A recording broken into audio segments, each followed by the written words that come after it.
everyone, to episode 214 of the Podcast Podcast. I'm your host, Caleb Peng, and I'm joined with HurricaneKaz, Twastell, Tristen, and Dr. PvP Steve. Glad to see that you're feeling better. Wait, I thought you weren't joining for this episode. I actually didn't realize that you were. No, he was here for this week, but not next week. Oh, okay. Yeah, okay. yeah. I thought you just were going to skip this one because you're still recovering from your sickness. But yeah, well, look, to be honest, I still am a little bit, but it's sort of one of those things where, like, it's just that long drawn out. I saw you, like, muted earlier when you coughed. So, I was like, we didn't even start recording yet. You're already muting, but yeah, we gave the full of things. You know, we were talking about this right before we started recording. I was like, let's just talk about the podcast. But Steve tweeted out a recent YouTube video that he made. And I was like, I haven't watched it yet, obviously, because he tweeted like 5 minutes ago. But it's got a really cool thumbnail. I was like, this is a really cool thumbnail. Who made this? Was it Kaz? And she's like, sure is. So take a look at the. Wait, is this the first time Kaz made your thumbnail, or is it? Yes. Yeah, first time. Oh, okay. Yeah. More to come, but this is the first. He wanted to do a very fun video about the days of yield. Knocked out lantern Trevenant meta where he used Whalmer to great success. So you still have that footage? No, the footage isn't real. The footage never existed because it was, because Australia didn't have a regional stream, right, back in 2023. Yeah. Oh, and you couldn't transfer the couldn't footage grab the over, footage. Right? So it's a little bit more, store. Well, luckily I've used like one strategy the entire tournament, so it's a very easy story to tell. Yeah. I'll check it out. It is a cool thumbnail. Was the strategy leave Whalmer on the bench? Honestly, and like I say this in the video, obviously, but when I brought Whalmer, it was a meme pick. But in reality, it actually had a real, it had a real strategic value. Like it actually helped. I see. It's interesting because looking at your last video too, that thumbnail art style seems similar. But who made that one? That was so it was this TCG guy, Paulo to the Peak. I'm a big Tim Danklin fan. And I was just like, oh, who makes Tim Danklin's thumbnails? And I was just, Kaz, he's an Australian TCG guy. He might be like one of the TCG content creators. Very new, but very like instant up and comer, like, Wolfie Glick style sort of vibe. The only guy I know is from Australia for TCG is Brett Tonneson or whatever. Yeah. But it's because he had the crazy amount of championship points. But yeah. Okay. Anyway, wait. So are we just gonna gloss over the fact that Steve's a doctor now? Oh yeah. You have to call him. Let's talk more about me. His full official title, Dr. Josh PvP Steve. Yeah. Are you? She said everything but his actual last name, which is usually follows the doctor part. Unnecessary. So are you a doctor of PvP? Oh, yeah, obviously. So my opinions on this podcast are just like 37% more important. Dude, so listen honestly, up. You really could do a doctorate on Pokemon Go PvP. Yeah. Like, it's not like, depending on what your field of study is, it's actually possible. Maybe not for yours because you're not engineering, right? Yeah, I don't think you can engineer that one, but someone could. Maybe you're not as good of an engineer as you think. You got to engineer your PvP, doctorate. What the heck? Anyway. I'll do my next PhD. Congratulations. Yeah, congrats. Yeah, big congrats. How long was your dissertation? It's 315 pages, but no big deal. 100 of it's like appendix. It's all just like data tables and. Well, sure. I get. Did you have to do? Did you have to do any kind of like presentation as well, like before a committee or anything? Oh, dude, no, it's a scam here. You didn't even have to. Like I did one like a year in. You have to do this big presentation that's sort of the equivalent, but it's rather than like this is my PhD. Please give me a doctorate title. It's please. I promise I've been working for this first year. Please keep funding the rest of my PhD. Don't kick me out, please. Please, I beg of you. I don't know. Maybe we shouldn't call you Dr. Steve then. We should call you Nurse Steve. What was the topic on? The title is the application of the reflux classifier in the hydrodynamic classification of minerals by particle size, aka separating big particles from little particles. Nice, that's nice. Are you trying to go into academia after this, or you're just trying to? I'm hanging there now, but if I'm being completely honest, Pokemon's a bigger focus than it perhaps should be. But Professor Steve's late again. Where's he at? He's like, I heard he's trying to finish up a Gigantamax raid. He would never. Like, oh, we just got email. He said class is canceled. Yeah, true. Unrealistic scenario. He's gonna grind out this YouTube video first before the next class. That's more realistic. He's trying to get the Shadow Mankey he needs. Yeah. Oh my Wait, do you still God. need a Shadow Mankey? Because I don't. Rockhaven does. I don't have a good one. My current Annihilate is 1461 CP. Who drafted Rockhaven again? Oh, it's Anacor. Yo, Yeah. I'm feeling great about that. You know, I'm not trying to root against my teammate or anything, but this man does not have anything. Like, he doesn't have Shadow, Annihilate. What other Shadow did he not have again, Tristen? He said he didn't have a Marowak. Yeah, he didn't have a Shadow Marowak. Now that's cyber meta, but he can't even run that, right? Because I was saying, I was like, I kind of like the team that Pato Man run, especially the one he did slight tweak on his NAIC team. He like swapped out like Greninja for Dusclops and ran that in Battle Frontier against Berto, and I was like, I think that team's pretty interesting. Yeah. And I was like, this man needs to grind some rockets, Mr. Rockhaven. Just in general too, because man's playing less than Pauly these days. I don't even know. I don't know. So, well, good luck, Anacor. You know, funny enough too, I will see Anacor in. Well, today's Wednesday. I'll see him on Sunday. He's gonna be staying with me from Sunday through Tuesday. So we'll record an episode before Worlds, and we'll likely have him on. So yeah, look out for that. We can roast his draft some more. Yeah, unless he's off hiking in the woods, you know, because that seemed to be his top interest. Well, I think it'll be until I think that's happening after he stays with me, or after I think it's after Worlds that he's doing that actually. Yeah. So, but the buddy that he's staying with before, I guess, isn't available to stay with until later. Dude, he just messaged me. He's like, "Hey, look, I got a quick question for you." I was like, "Yeah, what's up?" He's like, are you like free? Like, is it cool if I like crash with you? You know, before my friends like." You know, back in LA or something already and stuff. I was like, which days? He's like, Sunday through Tuesday. I'm thinking, oh, Sunday through Tuesday, like next week before Worlds. Like, sure, right? Because I had to like head over a little bit earlier on Wednesday for rehearsals and stuff.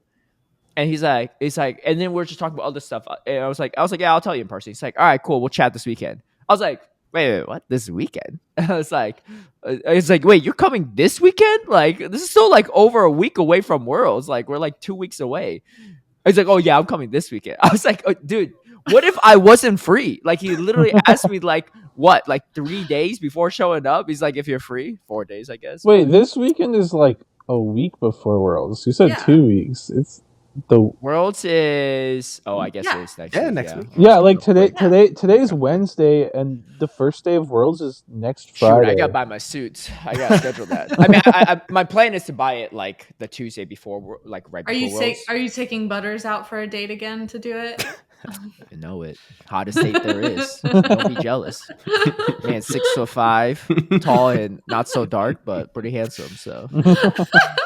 But yeah, because he's driving down a few days earlier, so he's just going to meet us. So I just the reason why I have to call is because one, I need to make sure the suit guy's ready, but also I need to call and be like, hey, look, you got to bring some suits that are like tall men suits, right? Because he has a bunch in his warehouse, but not in the store. But he's like suited up like NBA players and stuff before, so it's not like he's intimidated by Butters' height. It's just that Butters got like limited options when he visited last time. So okay, anyway, we've gone on to some tangents. Hey, look, you can see actually both my cats. Can y'all see this? All right, take a look at my camera. I don't know if the YouTube version will catch this because it might cut out my other cat. But for you all, can you see both cats? Yeah, I can actually see 2 cats. Wait, I can't see either cat. What the heck? What? Whoa.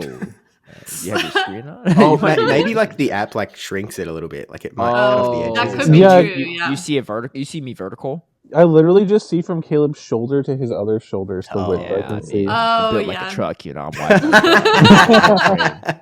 I walk through the door sideways. Yeah, Caleb's like, jokes on you. Yeah. Caleb, I got one cat right here. You can't be that built if people are stealing the weights from you at the gym.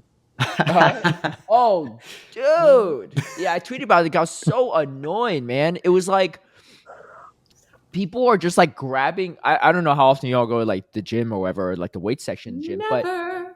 But Pia, when I'm working out and stuff, dude, like at the main gyms I go to, right? It's like a 24-hour fitness, like a chain, it's more commercial gym. People just like don't respect it at all. I work out with a buddy of mine, like at like a more like private gym, whatever. And that one's like, you know, a lot of serious weightlifters go and they have like posing rooms and stuff for bodybuilders. And that one people are respectful for, but they also have a lot more weights, I guess. But this one, it's like, especially the small weights, like there's like, I feel like 2 5-pound weights in the like plates in the entire gym. I don't understand it. Because I literally, I'm not even like trying to like take someone else's. I'm literally looking up and down everyone else's racks and I don't even see them. I'm just like, who is using this? Like, where are they at?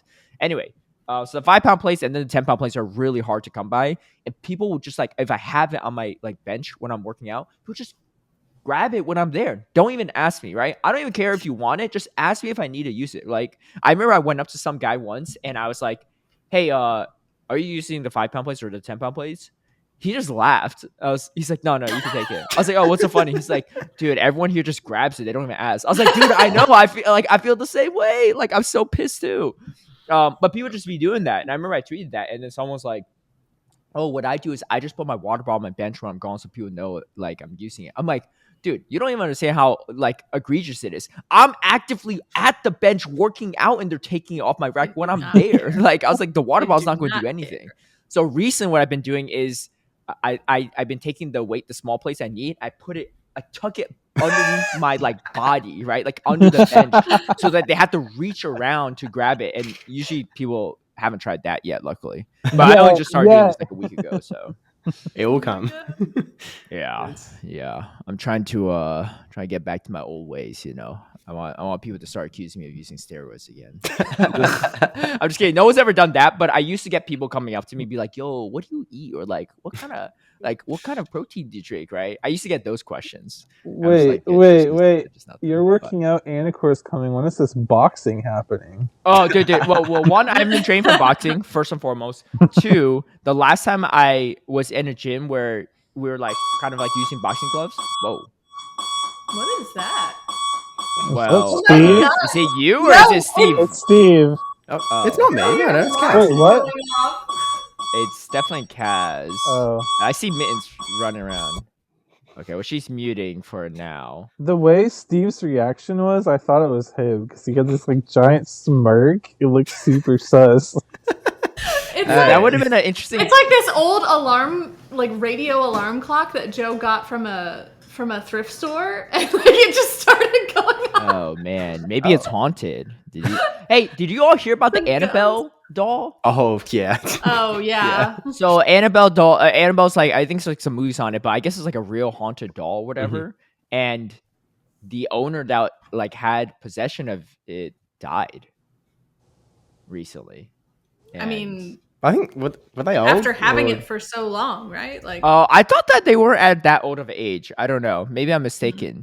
Anyway, why don't you just burn that thing? Like, why are we keeping this potentially haunted doll? Worst case scenario, it's not. Okay, to be clear, so the actual story is that like they're sort of they're not ghost hunters, but they're that sort of vibe. They're very, they're the guys that sort of owned this building are famous for going to haunted places and like, cleansing it and whatever else. The Conjuring movies are sort of about them essentially, and so they have this entire house of like haunted objects basically. I have an AI overview of what happened of the story of the Annabelle doll. The true story of the Annabelle doll revolves around a Raggedy Ann doll that was reportedly given to a nursing student named Donna as a gift in 1970.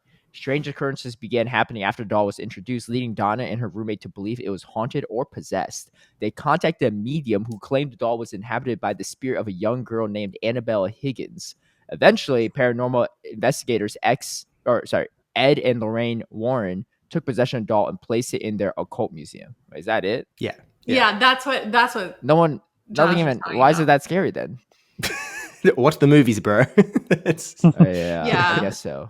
There's I actually have a couple friends in Savannah, Georgia, who own their own paranormal museum, They have a whole room that is dedicated to one doll, and I can't even remember the name of this doll, but like literally they were like, nothing else can be in there with the doll. And at all times they have this like radio set up so that you can like listen in to like the creepy voices that come from this doll.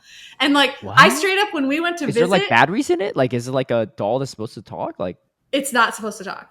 It's like an old Victorian doll. Right. But has the doll ever talked when they're in the room or only over the I literally refused to go in the room. I was like, absolutely not. Do you believe in ghosts and like haunting? Oh hell yeah, I do. And I will not be going in there. like Joe went in there and I was like, I'm gonna just and they have it's a paranormal museum, so they have a ton of other like creepy stuff there, and they're all up, like they are so into it, and it's actually really well put together. I love it. Okay, so as a believer of the paranormal, what do you think should happen to the Annabelle doll? Because apparently the owner, Dan Rivera, he was the paranormal researcher who passed away while traveling with a supposed haunted doll.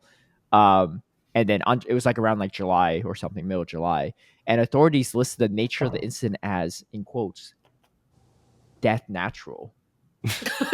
quotes. I don't know. Oh yeah, no. You should burn that in a fire with like a bunch of sage. Wait, so did you listen to that random doll that was talking through the radio? I will not know. Why just like someone else on the other end be like, "Oh, someone's coming." We're like, "Oh, let me just say something real quick." No, because first of all, they are the only two ones like in that museum building. Like there is no one else that. That's what you think in that room. That's what you think. And also, like they are like believers too. Like they would not. Like I've known them for a really long time, and like they would not fake it. Like they are into. They either also are believers or they're really pulling the long con here over everyone. Like we could be tell our best friends either, right? In about 20 years, I'll let you know how. yeah, because they know, because they're like, if we don't tell our best friends, they'll also spread the good word for us. That's free marketing right there. And who knows, they might end up on episode 214 on the Balcast podcast. Savannah's like it's like one of the most haunted cities in the country. Like it's like known for its paranormal atmosphere. Really? Yeah. Old city? I will say. It's very, very old. It's like one of the oldest cities in America too. So like I have a bunch of friends who used to give ghost tours and stuff. Like there are tons of walking tours around the city. Yeah, they had really cool ghost tours in New Orleans. If anyone goes back for NAIC, I definitely recommend it. I did it this last year, and it was pretty cool. Definitely worth it. Wait, do you believe in the paranormal too, Tristen? Not really, but the tour was still pretty cool and had me maybe slightly questioning. You should have told us ahead of time, because then you could have brought me, and you could have brought Kaz, so I could watch Kaz's reaction when we're going through this tour. Like. That would have been great content. Speaking of content. All right, we should probably actually talk about Pokemon. Let's get into it. We're here for a paranormal podcast. Right? Wait, but so when is the cross thing with Anacor happening? Huh? Wait, say again? When are you gonna fight Anacor? Oh, okay, yeah. I don't know how this how we got to Annabelle and stuff like that. Oh, the alarm. Tristen. It's all Tristen. No, the alarm. But anyway, so the last time Anacor came was actually a year ago. He stayed with me for a couple of days, and there's like a boxing punching bag downstairs in my apartment gym. And that's a different apartment, but actually in this one too, there's also one as well. And so I had boxing gloves, and we're just like training and stuff. I was training with him and his brother and just working out real quick. And I was like, hey, can you like, and I saw him like hitting the punching bag pretty good, right? Good form and everything. Like he's definitely gone through like, martial arts training in the past and boxing training. I was like, hey, can you punch me as hard as you can with the glove on, right? On my arm. I just want to feel like what I would have been hit by, right? If we were to do this Pokemon boxing event. And it was a solid punch, like, I mean, it wasn't like I bruised up or anything, but like, I didn't want to keep taking them. Right? It wasn't like a little kid punching you. It's like, all right. And then he's like, all right, you try me. And of course, the problem is like, I might have the power, but I don't have the technique. I punched him, and it looked like I like glided off his arm almost, It looked like a playful like shucks, right, kind of thing. That's how it looked and probably felt, right? I just couldn't I didn't have the drive and I didn't have the form. and he like barely even moved. Right when he punched me, like it like shifted me a bit. I was like, man, it's probably good that we didn't do this thing, because there's nothing more embarrassing than getting knocked out by a bald Anacor, right?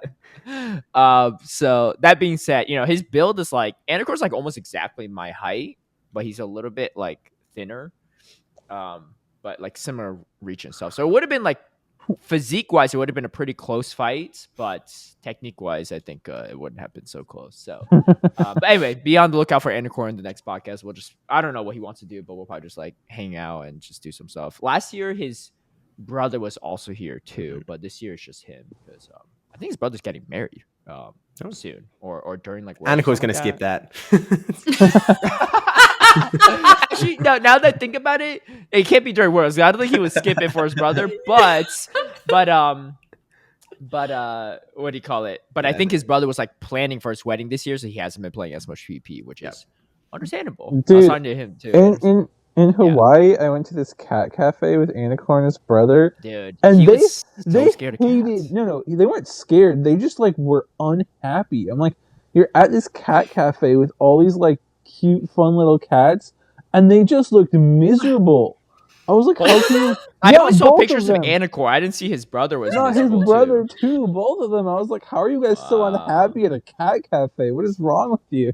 Dude, that's so weird too, because they didn't really mind my cats. Here, I'll show a photo real quick to the screen. You guys might not be able to see it on YouTube version, but that's Anacor and his brother sleeping on my air mattress last year, and then my cat just cuddled up by their feet. And like they were both jet lagged, right? So I was just like playing like some League of Legends while like looking over, and I just snap some photos of them, and they like try to like make room for my cat too. Like look at this. They're just like snoozing my cat Cranberry, just be like, let me get in on that too.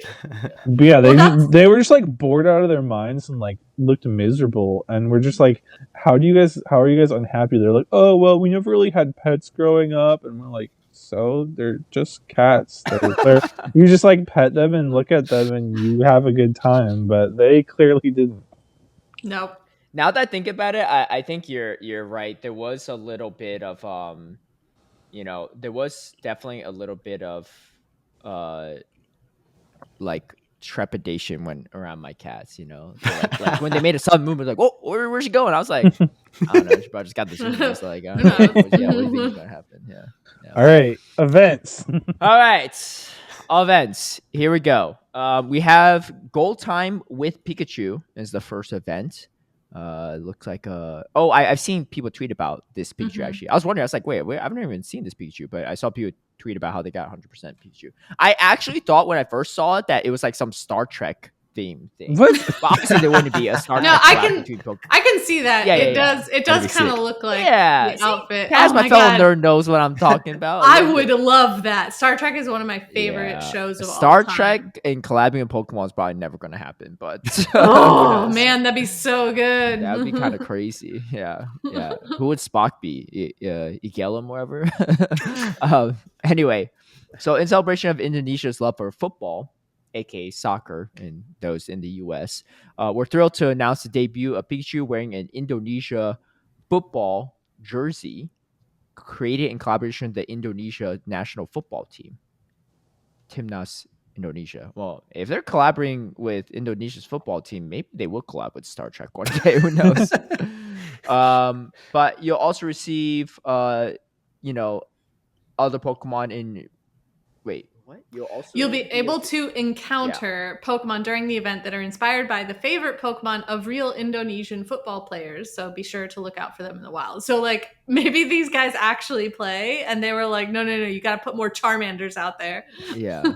Well, yeah, thank you for reading that too, because I like read it briefly and I tried to paraphrase it, and then I was like stumbling on my words. I was like, I should just read it from start to finish. It's like forgot to read for a second how to do it.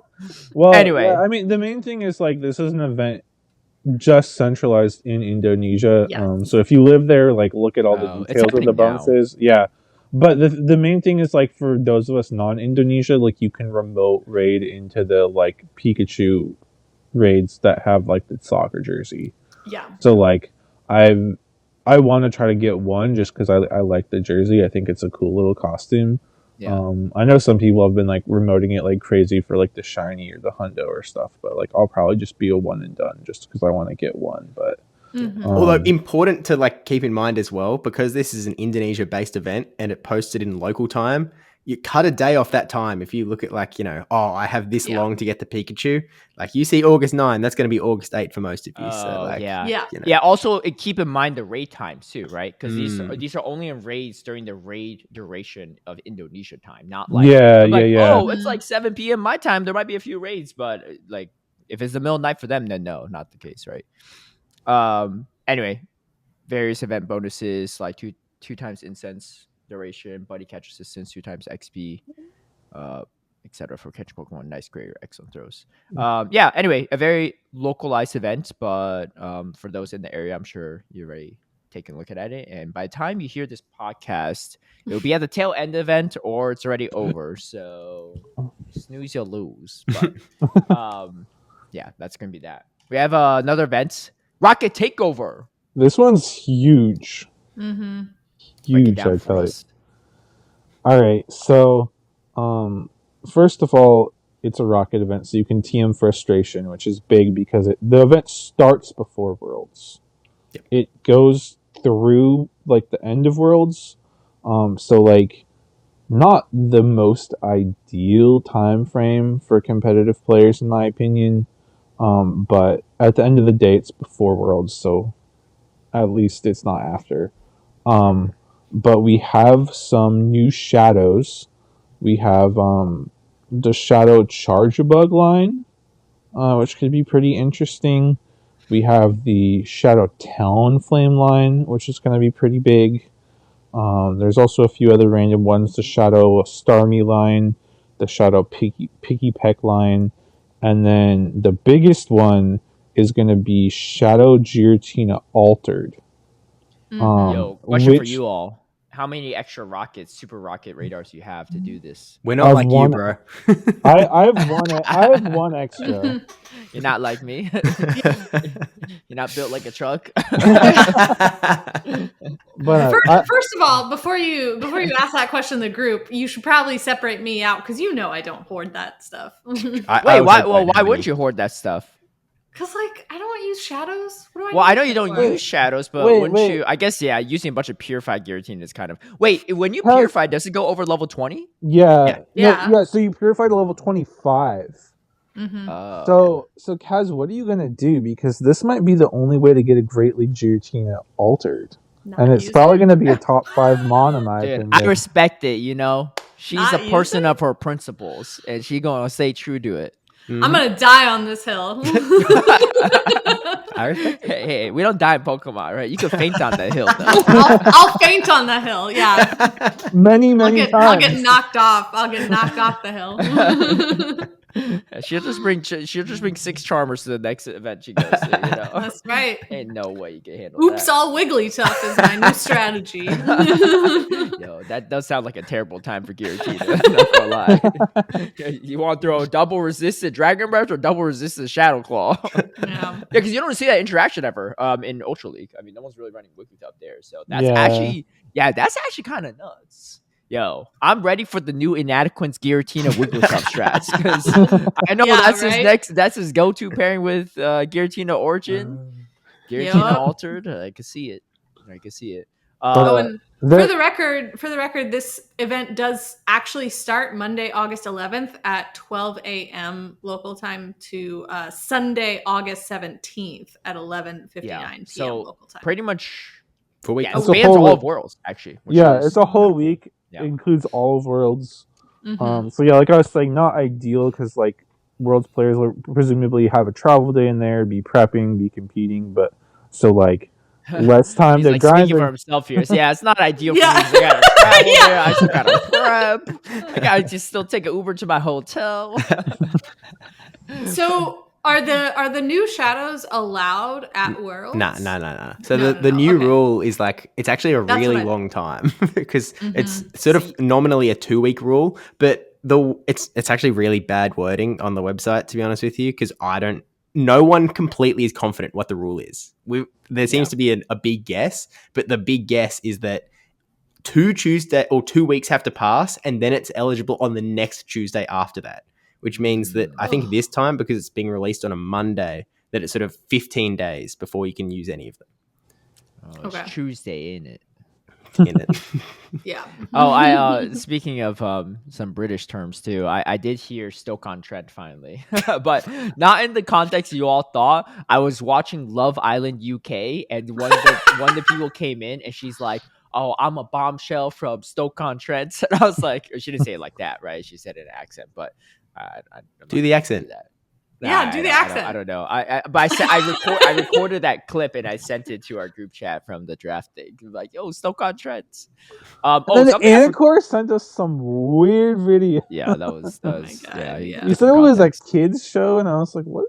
We're gonna have to get the two perspectives when Love Island definitely wasn't no kids show, that's for sure. But it's what do you call it? Oh, I forgot to mention, this is a side tangent, but I forgot to mention it last episode and the episode we actually did this in. When we did the World's Draft, we started like the intro is like the usual Battlecast intro, but this time it was like us with like our faces, and we're looking up and down. We never explained why we did it, right? But the reason why we did that was because I asked Palmer's up to make the layout, because he's the one that made our original layout. I was like, hey, can you make a layout with 9 people? He's like, yeah, sure. He's like, but I'll only do this if you do like a Brady Bunch like intro segment, where like in the Brady Bunch, they like, it's like an old school US show where they're like, there's like 9 of them or whatever, a bunch of them. It's like a whole big family, and they're always like looking back and forth at the panels and stuff. Why didn't you insert the theme song for a brief period of time?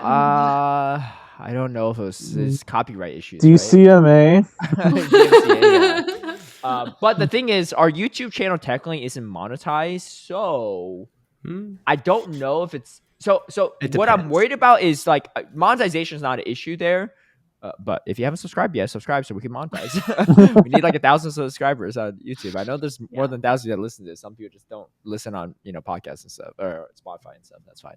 But I'm worried that they'll make me change out the song, because sometimes they're like, the DMCA is like, oh, you won't be monetized, and sometimes they're like, oh no, you just can't even have this video up.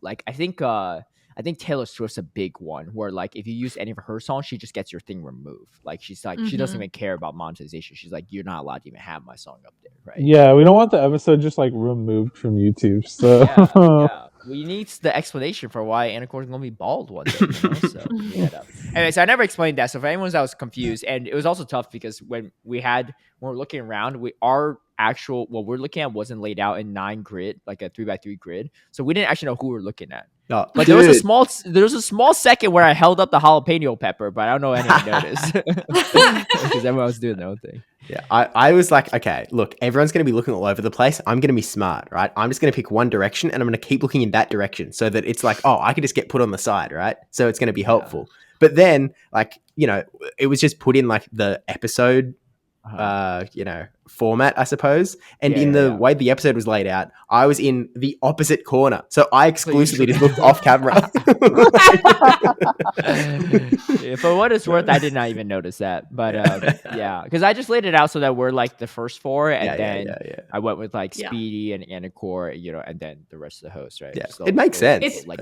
It's pretty funny when, like, because I watched it, and it's pretty funny because some people are looking in different directions, but like some people are just like not doing it, and so like Steve was staring at one direction the whole time, and some people are like moving around too much, so it's like they're not even looking in like the directions. They're just sort of like, I thought we were about to stop, and then Kate was like, keep going. So I paused for like a too. I started laughing at that point, so that's when I just collapsed. Well, that's when I realized our intro song is actually a little bit longer than I realized. But it doesn't seem like it when I'm listening to it on Spotify. But anyway, shadows.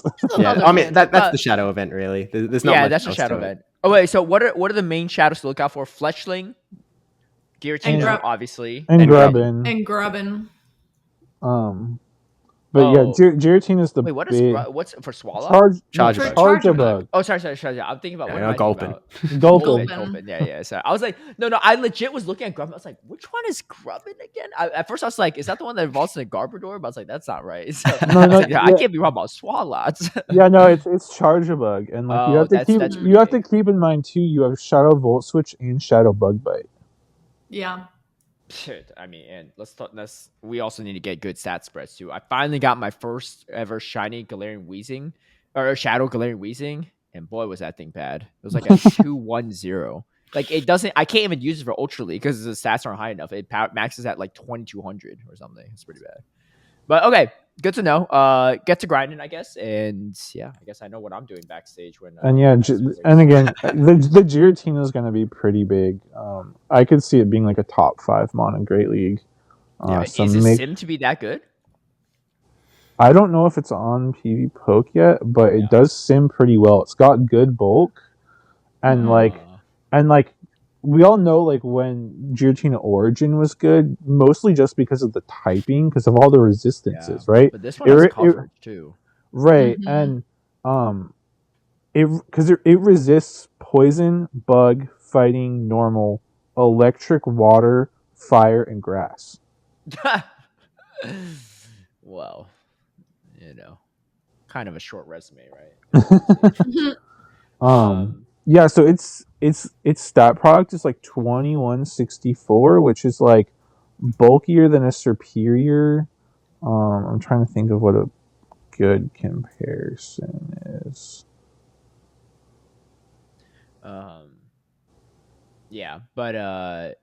It's that. Oh yeah, because I'm curious what the stat product looks like in Great League, but I think in Great League, it's got like a similar stat product, slightly higher than Cradily. Yeah. That's non-shadow, right? Well, that's just the pure number. Yes. So Shadow's going to make it a little bit less, but it's going to be fairly comparable bulk to Cradily. Okay. With those 8 kind of. Wait, so it's similar. It's similar bulk to a Shadow Cradily. Yeah. You're saying? Okay. Yeah. It's not the bulkiest, but the typing will help it a ton. Yeah. It's kind of like a lot of the steel types and stuff. They're even if they're not like the bulkiest, their typing like really helps a lot. But yeah, definitely. Yeah. And then the other sort of the big controversy around it, I would say, is the fact that like it purifies at level 25 for normal players, but like if you happen to know someone that's like a low level account or break TOS, there's ways to get like a Great League purified one.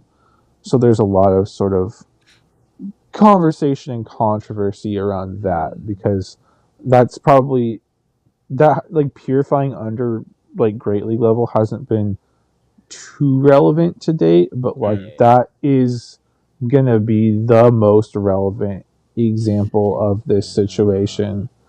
I wonder if I know that I think Giratina Alter is currently banned in Go Battle League because there was that glitch like back in 2022, 2023 during the Halloween event. I think it's 2022 where people were using auto catchers and stuff, and they were like able to auto catch like Zorua, when that spawned. Oh yeah. We covered this in an old podcast episode, but when they spawned, if you had an auto catcher catch it, there was a chance you catch whatever. When you catch a Zorua, ends up being obviously your buddy at first, but it stayed your buddy. So people would just like farm up like a bunch of Mew and like Giratina Alter and stuff. So someone ran a Giratina Alter double charm line in Great League. I remember seeing a clip of it, and I think Niantic's solution to that was just banning Giratina Altered. I don't think so. I think they ended up reverting it or something. Because did they? Okay. Well, I know they did it temporarily. I don't think it's still banned. Because like I've seen like a list of like things that are banned from Go Battle League, and it's like for Great League. Well, for Great League, it's like the Yveltal, the Xerneas, and then like Ditto, Shedinja, those things, right? And I haven't seen Giratina on that, so yeah. It's possible that list, whatever I saw, was wrong, but I'm fairly confident that's correct. So I think it's not on there anymore. I think the solution for this issue is that Niantic needs to make it so that when you purify Giratina, I don't know how easy it is to code is specific for this, but if you purify Giratina and you're at a certain level, it just automatically still goes to like 20 or whatever. 25. Well, no. The solution is just to make it so that purified mons always go to 25. Yeah, that's what he said. I don't know why. Isn't it? Okay, so I guess like the limiting factor is their level, right? Let's say you're like a level 5 trainer. Yeah. Like they probably don't have a system where you're allowed to even have a level 25. But right? the thing is that raid caught Pokemon have a default level. If you catch a raid, 20, right? If you catch a legendary, it's level 20. If you catch a weather boosted legendary, it's level 25. And that doesn't change for low level accounts because like we don't have this, because otherwise we would have this issue even more, because you would have people with low level accounts raiding legendaries, and then you could get any legendary in Great League. But that's not the case. So like the simple solution is just to make purification, no matter what level you're at, always purified to 25. I got some old school purified Pokemon that are under level 20 because I had some locals that were low level I was like, hey, can you grind these and trade this to me? It was back when like return was a much better move. So I had like a Tyranitar with like return and like a Banette with return, but then they made return like not as good anymore. But I wonder if that will bump mine up a bit because they're already purified. There's some legacy return Pokemon. I don't know, but they've been traded to me, so it's not like I traded to anyone anyway. Yeah. Also, what am I gonna do with a return Tyranitar in Great League? Right. I mean, there's like a few niche cases where it could be handy, like on like a Politoed or a Feraligatr, having the normal coverage to hit like both water and dragon and grass, sort of a deal, is like niche useful, but like.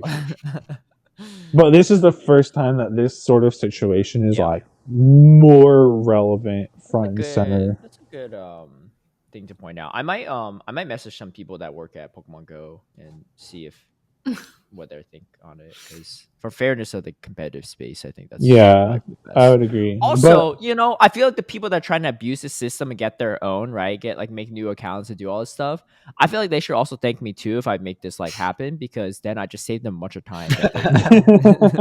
Like they don't have to waste all this time making a new account and grinding out these rockets. But I'm helping out everyone here. Okay, anyway, that's the rocket event. We have another event. I think there's another thing in that, which is they also announced that there's going to be a Shadow Kyogre raid. Is it weekend or day?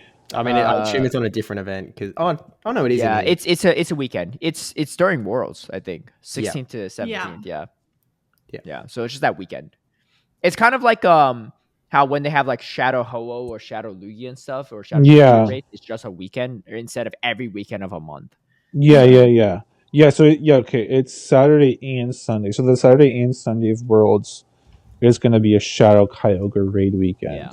So as well, a lot of gyms and raids to do, because I mean, now I don't know how good Shadow Kyogre will be for Master League, but I'd probably do it anyway just to do it. So hopefully it'll be easier to play the game than it was in Hawaii. Dude, I couldn't play the game in Hawaii. Like, especially where I was at, like backstage, I couldn't catch anything. I have a bunch of Pikachu with like Hawaiian outfits that have no location tag on it because I was like so like glitched out. Yeah, I remember like having to like seeing people like in like the crowd that I was like lucky friends with, and then we'd have to like get up and walk like out of the hall to be able to do our special trades. So hopefully the service at Anaheim is better. Well, speaking of Anaheim, speaking of Worlds, we do have some Worlds events coming up here. So let's take a look at that. Actually, I have someone at my door right now. They're trying to fix my dishwasher. So I will be right back, but I'll let you all cover it. If you do end up going to the next event, just throw in like the timestamp in the chat. I'll be right back. Pokemon Go is headed to the 2025 Pokemon World Championships. Wait, what? What? And we're all gonna be there. Oh, that's in the event thing? Wow. Yeah. We must be famous if we're on the Go blog. So the Pokemon World Championships as an actual real world event will take place from August 15th to the 17th in Anaheim, California. No shot. No, yeah. These two know something about that, don't you? You can tune in to watch live, watching all the action beginning at 9 a.m. PDT each day. The English stream will be day 1 and day 2 will be on the Pokemon Go Twitch channel, and then day 3 will be on the Pokemon Twitch channel. That's when day 3 is when all the finals are, so they have them all on that same channel. In the game, we have some avatar items to celebrate. Keep your eyes on the broadcast. We'll display a code for the following t-shirt for your avatar. The white t-shirt with the Anaheim logo is the one that will come via the code that is shared on stream. And then there's also apparently a gold version that will be available at the venue via a scavenger hunt. I'm intrigued to see what that means because I love me a scavenger hunt. You've got to like do a bunch of tasks essentially, like, you know, make one new friend or like that sort of. You had me at tasks.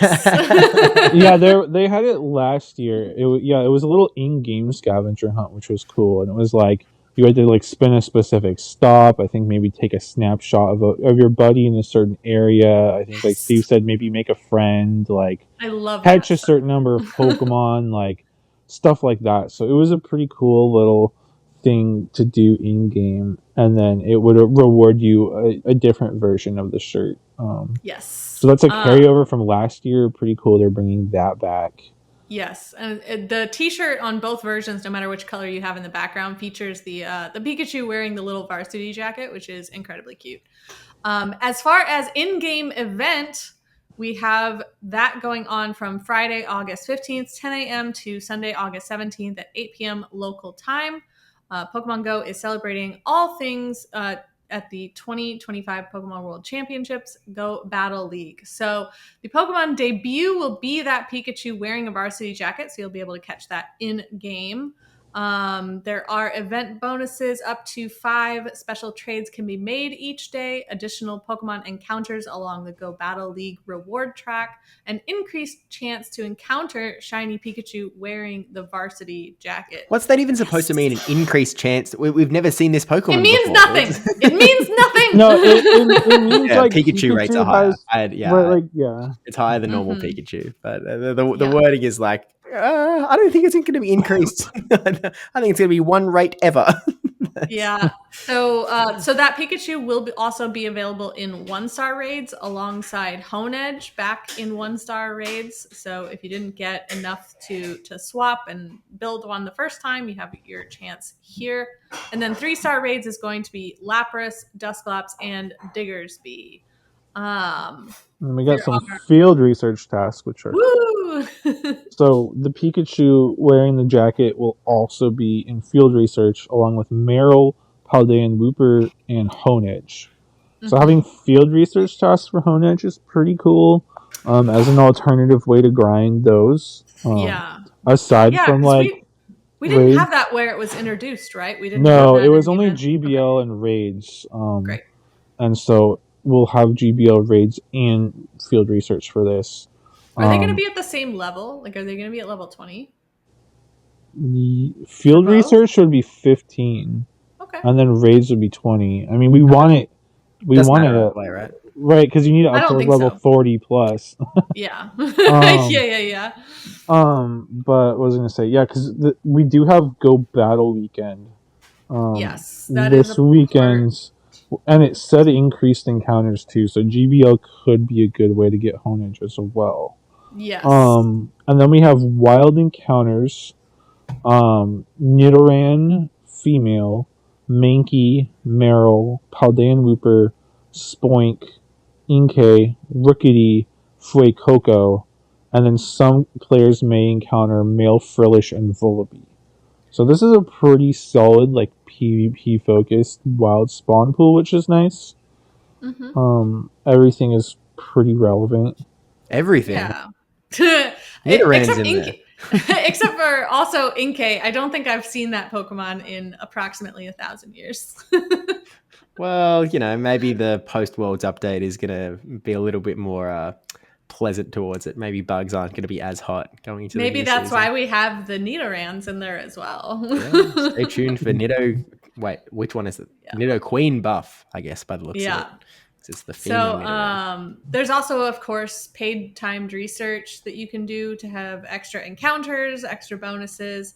Another cool thing to go along with this event and the Go Battle weekend is that there are some featured attacks. Certain Pokemon encountered during the event will know featured attacks. Lapras caught during the event will know Ice Beam as a charged attack. And certain Pokemon evolved during the event will learn a featured attack. Primeape will learn Rage Fist when you evolve it from Mankey. And if you evolve that Primeape to an Annihilape, it will also know Rage Fist. Tell them about the biggest PvP one, though. The biggest one. The biggest one is obviously evolving Paldean Whooper during the event. Gets you a Clodsire that knows Megahorn! Yes! Finally. I've been waiting all year. Just to backtrack, though, on the paid research, I want to call out, it comes with an encounter with Guzzlord, which is the most interesting one. There's also, like a ton of Lapras, Azumarill, Sableye, Swalot, Claydol, Carbink, and Low-Kicks. But, like, all of those are things you can, like, catch in the wild. But, like, the Guzzlord one is definitely the most interesting because... Do we think that's going to be at level 15, though? Yeah, it should be. I mean... Probably. Even 20 can technically reroll, right? Yeah. That's true. But also, like, the paid research from last year that gave a Cresselia, the Cresselia was actually at level 10. Oh, yeah, you're right. Yeah.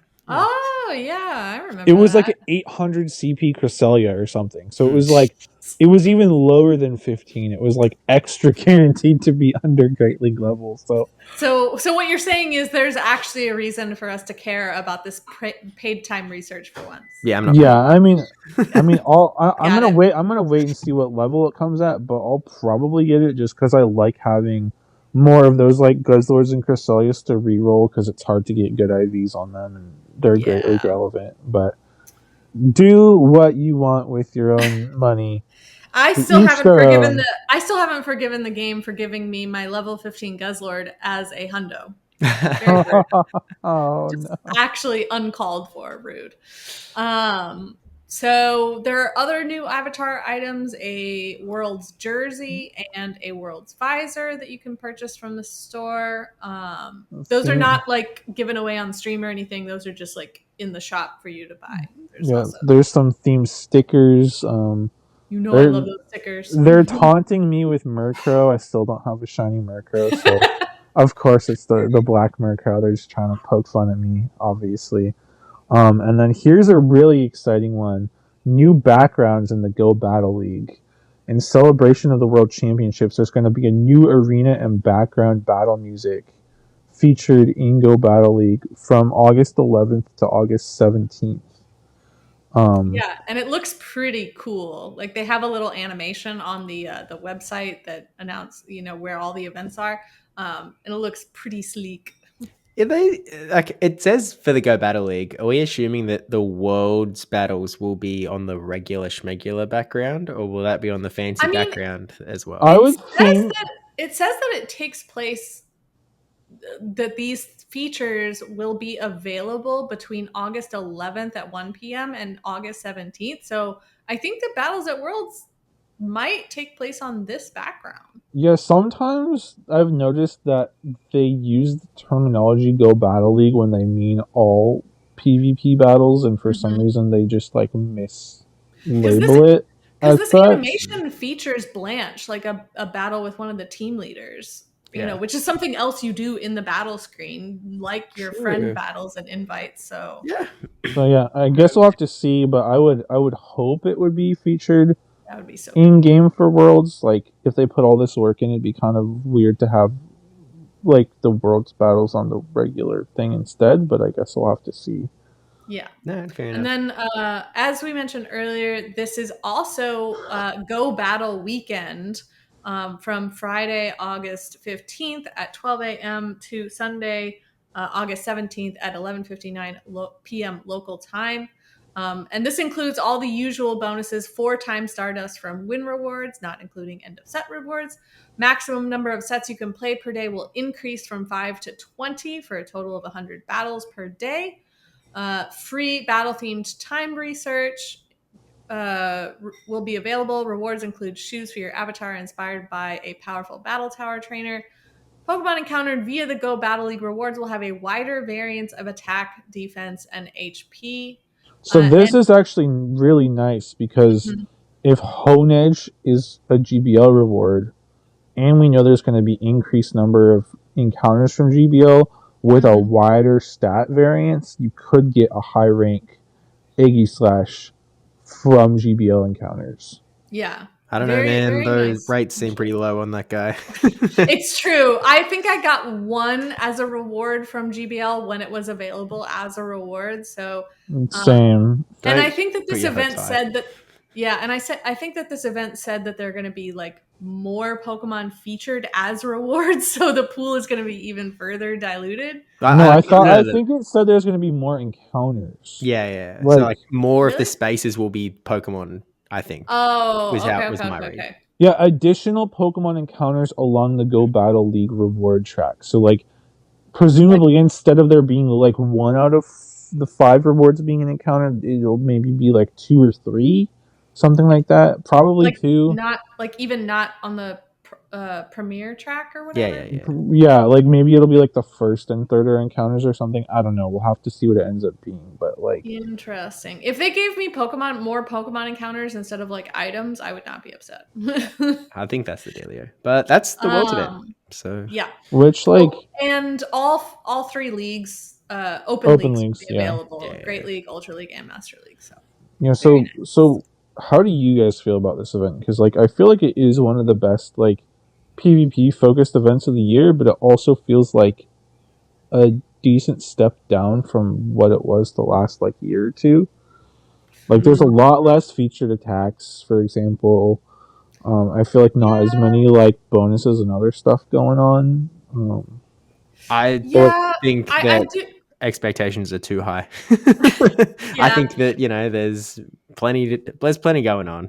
I don't know. Yeah, to me it seems like in terms of actual rewards, it seems kind of mid. But at the same time, I think that we talk a lot on this podcast and on a lot of the podcasts about how accessibility is a real big problem in this game. So any event that gives you more access to things that are relevant, I think is just generally very good to have. Even if the rewards themselves like aren't rewarding us long-time battlers, I think it's good just from an accessibility standpoint to be able to like tell people who might be getting into PvP or people who like haven't played it before, hey, in this event you can get some Pokemon that are actually really good right now. I agree with that, but like I'm just saying like this year there's 4 featured attacks, like, and one of those is Megahorn Clodsire. Last year I think there was like 8 or 10. So like it feels like a big drop off. Like you're talking about accessibility, right? Yeah. And it feels like in terms of getting those featured attacks, which like newer players might not have a lot of like elite charge TMs, might not have access to those things as much, and it feels like a big drop off in that regard. Let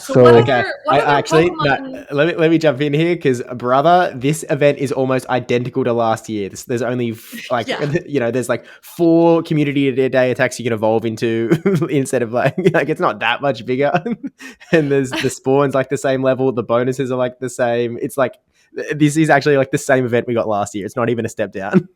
Oh really? Was it 2 years ago I'm thinking of then? Because I remember there was one year where it was like really good. The only like wild spawn that I feel like is missing potential access to community day moves is Fuecoco, because like Rookity won't have had its community day yet. Inkay, Spoink, Meryl haven't had days at all. Yeah. I've looked up 2023. Like, it's 5 attacks in 2023. It's the same event. All right. Tristen is misremembering. He's remembering a much better event than we all actually got. My constant take, and this comes up again and again and again, is that the more you play this game, the less that these events will be for you, because you're going to have all the things you want. It's like, it just means less and less and less. And so I'm just like, new players, this is useful to them. Otherwise, we've got a Rocket event going on at the same time, so play that. Yeah. But, yeah, arguably, I think that's more exciting for the people who are like sort of in it, like really invested already. I think that the rocket event is sort of your like, here, take this and go have fun. yeah. I think it is what it is. There's a new background you can play with as well, I suppose. But I mean, that's pretty much the Worlds event, I guess. So yeah, I guess we can move on to the other biggo thingo, I suppose, or the very bigger thingo. And I mean, I haven't scrolled down. I don't know if this is in the I guess we probably shouldn't talk about it, but there is. I closed it. Never mind. The GoFest Max finale has been announced. Yes, the GoFest we all Max knew what was finale, coming, right? Yeah, and we all knew that it was going to be Eternatus. Like they tried to tease it, but it's like, come on. Well, they teased it in a way that, like, you scroll to the comments and everyone it's Eternatus, blah blah blah blah. Everyone knows, right? And then they announced it in the Pokemon Presents thingo, and it was like, oh yeah, brother, we know. Yeah, we got it. So did you open up the tab, Steve? Yeah, I've got it open up. So Max finale, August 23rd and 24th, 10 a.m. to 6 p.m. local time. There's two different things. So it says. So I'm looking at the page in order. It says Pokemon Go Fest 2025 Max Finale, August 23 and 24, 10 a.m. to 6 p.m. local time. The very next text on the page is Pokemon Go Dark Skies, August 18th, 10 a.m. to August 23rd, 10 a.m. Like, this is back to back. It's just giving me two different times. So because it's two different connected, like it's tied together events. Yeah, yes. But so. Tell me about one at a time. Don't tell me two different times and tell me no info about any of it yet. But anyway, basically, Dynamax and Gigantamax Pokemon that have appeared so far. Well, there'll be plenty of Max battles returning, and the important guy is the Eternatus, descends from the sky worldwide. Defeating this powerful Pokemon in Max battles grants a large quantities of Eternatus Candy and Eternatus Candy XL, which you can use to power up your own Eternatus. It's extraordinarily powerful and requires much more candy than other Pokemon to power up. And to me, when I hear that it's going to take a gazillion candy to power up, but you're also going to get a large quantity of candy when you catch it, makes me think that it's just a vibe, it's just flavor text, and it's kind of going to be the same mathematically. Yeah, I mean, that's the big question mark, is how is the math going to work out? And we won't know until it happens. The big difference, though, because I'm hoping what Steve says is correct, and like the ratios like stay the same, generally speaking, right? But the big difference is, like, say right now they release like a new legendary, right? And say I'm not able to rate it at all. Yeah, I could still potentially, depending how much Rare Candy I have and Rare Candy XL, as long as I get one, either through a raid or a trade, I could theoretically max it out using my Rare Candy XL, right? Yep. So I have 296 Rare Candy XL. I have that in the bank. I can use that to power up this new legendary. But if Eternatus is a significantly higher amount than my, maybe 200, 300, 400 Rare XL candy I have stashed, probably isn't going to cut it. So it makes it that much more imperative that you play this event if that's something that's important to you. Assuming those ratios are even the same.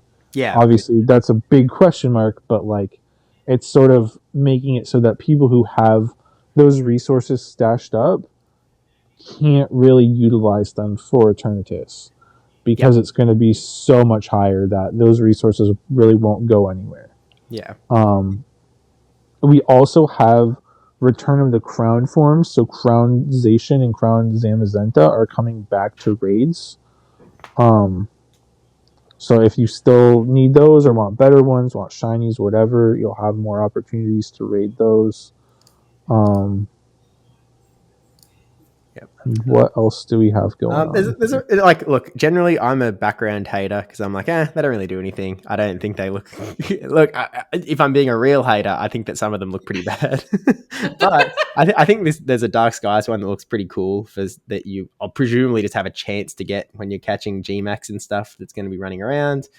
There's new avatar items, blah blah blah blah blah. There's in the Go Pass, there'll be an encounter with Eternatus in the Go Pass, so that's sort of interesting. And it says that's the only way you get it. Oh, so you just catch one in the Go Pass and then you raid it to get candy. Right, so you do, yeah. So it says Eternatus can only be caught once during this event. Okay. And it says the Go Pass Max Finale and Go Pass Deluxe Max Finale will provide significant amounts of Eternatus candy and Candy XL. So basically, you get, it sounds like from the free pass, you catch your one Eternatus. That's the only Eternatus you're going to get. Then you do the Eternatus Max battles, and beating that gives you Candy and Candy XL.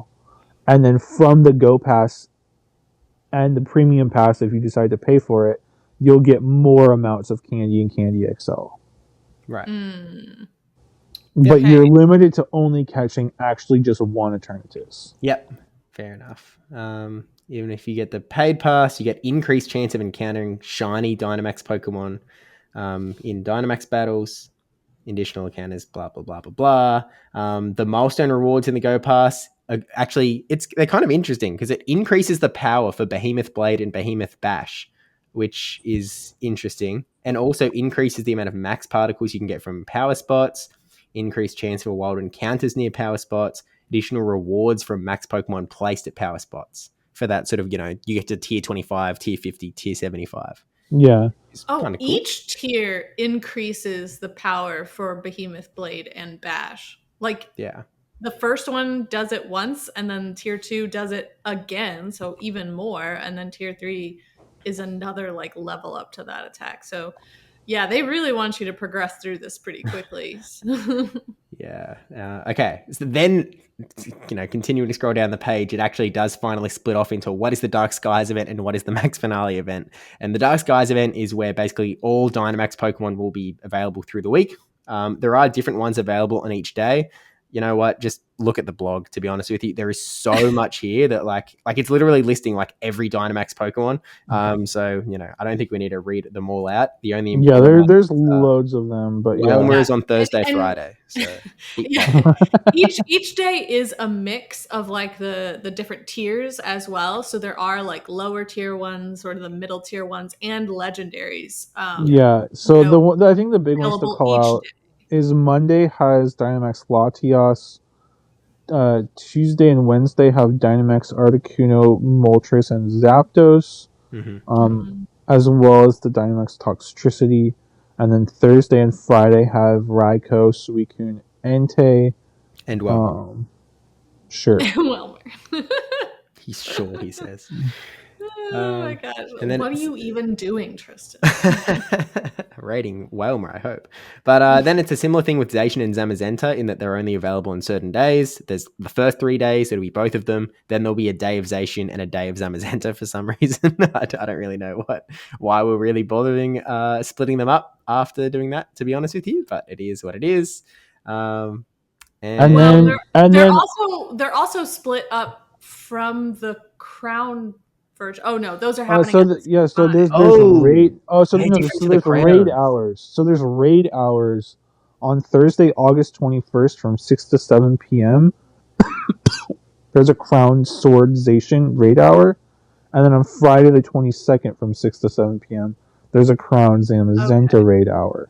Right, and those other ones aren't actually crowned. They're just regular. Yeah, the other ones are just regular, and they'll be available all day, not just right. So it's like the regular ones. You obviously can still get the XLs and get the IVs and the shiny whatever, but obviously the crowned raids are what you need if you need more energy. But if you're fine on the energy, then you can kind of raid them whenever you want. I see. That makes sense.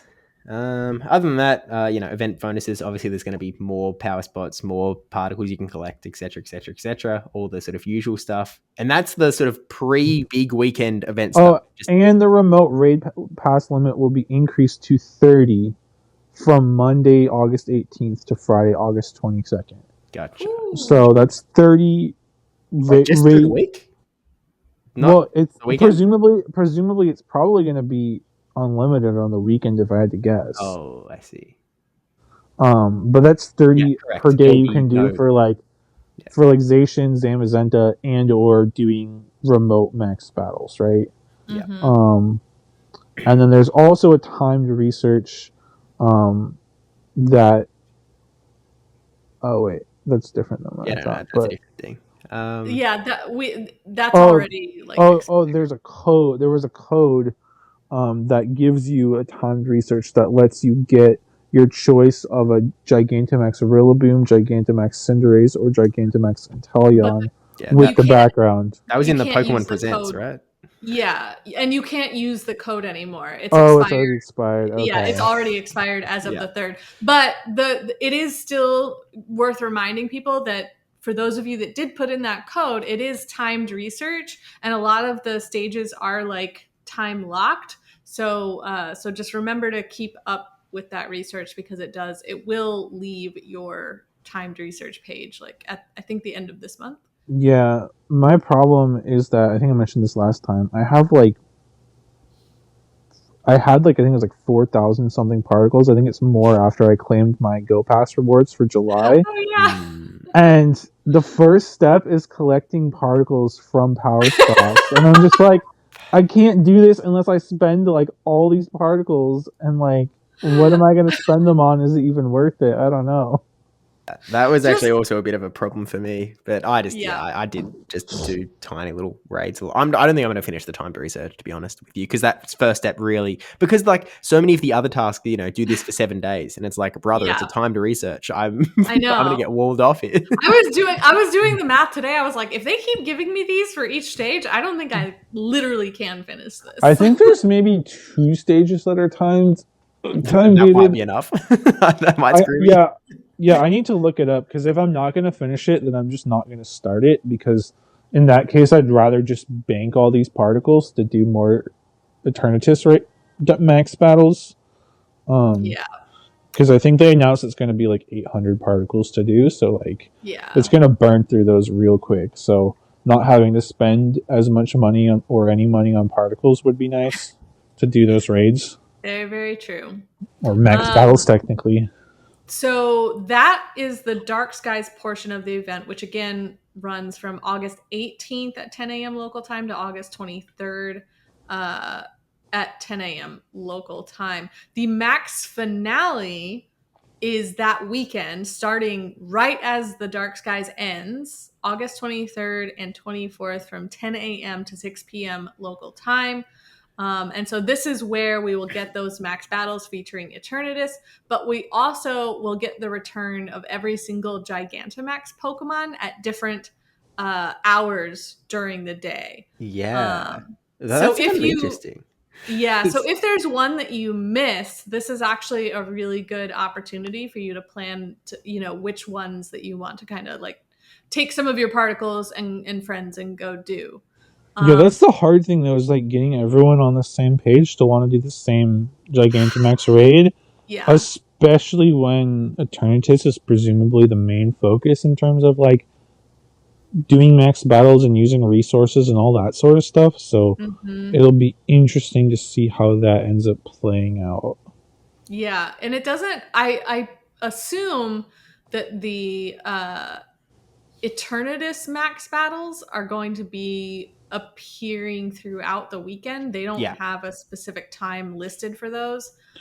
But yeah, I'm seeing, because I'm looking at Galaxy's graphic for this, because it's easier for me to follow that than try to navigate through this web page that's like very overloaded with information and hard to navigate.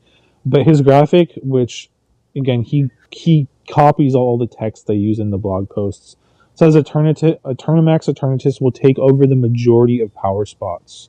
Fair enough. So yeah, it seems like during the weekend it'll be there all weekend on a good chunk of the power spots. So that's the other thing, is like they have these G maxes in the max battles at different times, but it's like, how easy is it going to be to find those if Eternatus is taking over the majority of the power spots? Obviously, I think that's a good thing, because most people are going to be focused on Eternatus, but if you're looking for those other ones, it could be a little tricky. Yeah, I already did kind of my own personal math, and there are 5 Gigantamax that I'm missing. So let's see if I actually can end up getting them this weekend. There's most of them that I'm missing.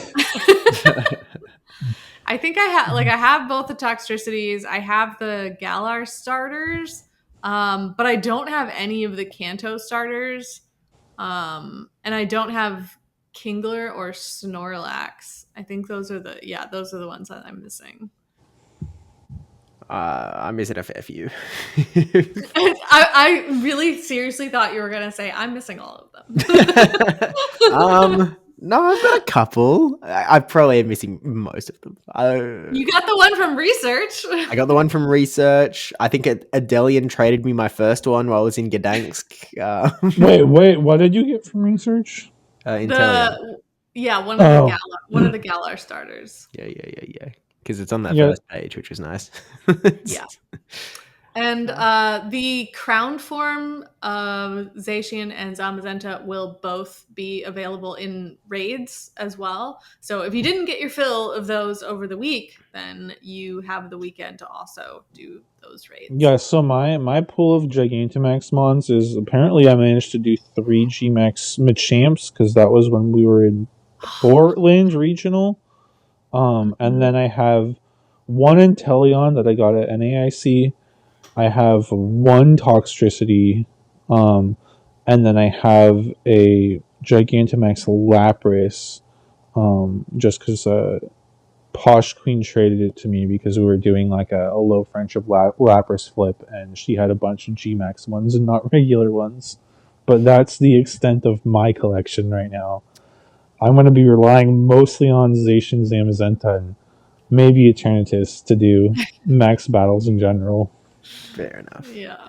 And look, there's not really anything else for this event. Like Jack, there's a lot of info in this event, but it really just boils down to Zacian Center, Eternatus, all of the maxes. That's at its base. Yeah, and there's some like random wild spawns, but like nothing too exciting really. No. Yeah, mostly starter Pokemon and some other Galar Pokemon. Well, you may connect that it's all of the Pokemon that were in Dynamax that are just in the wild. Yes. Yeah. So. Thank you, Dr. PvP Steve. Wait, is Trubbish a Dynamax? Yes? Question mark?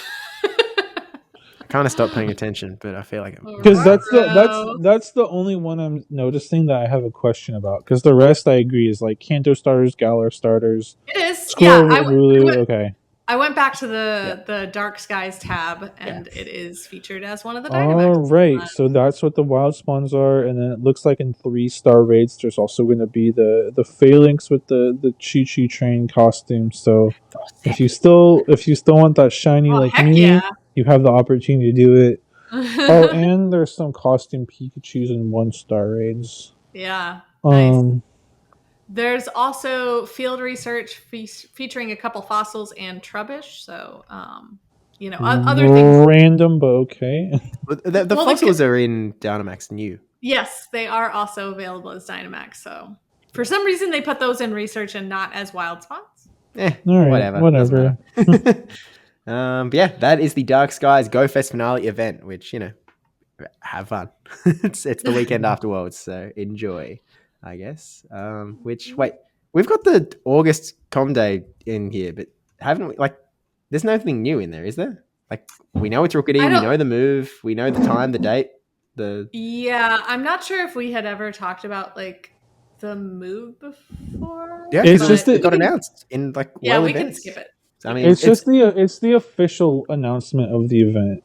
Yes, sure. It has an actual page now, but we don't have to talk about it. We can skip right to September Community Day. It has a quarter egg catch distance. That's probably new intel. I imagine. Let's go. So that's August 30, the very end of the season, just before Corviknight gets nerfed. Or buffed. We'll find out. Let's see. Maybe Aircut is going to be huge. We'll find out. Yeah. Probably day one of Worlds, I would imagine, at the end of day one. Yeah, I think so too. But that means we can probably skip right over to September Community Day since they just announced that. I think today. Yesterday. Okay. And it's gonna be Flababy. Yeah, we have had no. I mean, look, we didn't think that they were going to announce it this early, so we didn't make our community day bets. Maybe we have to do like our October bets now because at this rate, it's only getting faster and faster. I know they're like this. There's this one podcast that's starting to make bets based on our community day picks. Maybe we should speed this up. We don't want anybody spoiling our surprises. Yeah. Look, take it away. I'll be right back. Okay, so September 14th from 2 p.m. to 5 p.m. local time, Flabebe, the single bloom Pokemon, will be featured during September Community Day. So Flabebe will appear more frequently in the wild, and they are region locked. So Red Flower Flabebe appearing in Europe, Middle East, and Africa. Blue Flower Flabebe appearing in Asia Pacific region, and Yellow Flower Flabebe appearing in the Americas. And it's just funny because we had all of them during GoFest, and then for Community Day, you're just limited to your region. Yeah. And once again, the white and orange are going to be available no matter where you are. So the featured attack is actually pretty interesting. Evolve Floette between the beginning of the event and September 21st at 10 p.m. local time to get a Florges that knows the charged attack Chilling Water, which is a new attack in the game, right? Yes, this is a brand new attack to Pokemon Go, never seen before. And they've said it's going to be a 60 power move in trainer battles that lowers the opposing Pokemon's attack by 1 stage. We don't know the energy, which is obviously standard for this sort of thing, but most people are speculating that it'll be 45 because that's sort of the standard. Like, that would make it the same as like Icy Wind, Lunge, Sandsear Storm. I think all of those are 60 power, 45 energy. So we'll have to wait and see what it is, but that's what most people are guessing, just because that's sort of what they've kind of made this standard for debuffing moves with that sort of power. Yeah, that's true. That would be quite in line with everything else that learns those attack debuffing moves. And it's pretty interesting too because it gives Florges really good coverage. Actually, Water Fairy is a very good coverage combination in general, which we've seen from things like Azumarill, Primarina, Tapu Fini before. You're mostly only walled off by things like Water Poison and Grass Steel, which aren't the most common. I'm sure there's a couple other uncommon cover or typing combinations as well, but like it's a good combo in general, especially in Master League. It gives, and that water coverage lets it hit fire for super effective and hit steels for neutral, which are things, and even most poisons for neutral, which are things that Floor just kind of struggled with currently. All you Master League players, you thought Florges was annoying when it learned Trailblaze? Guess what?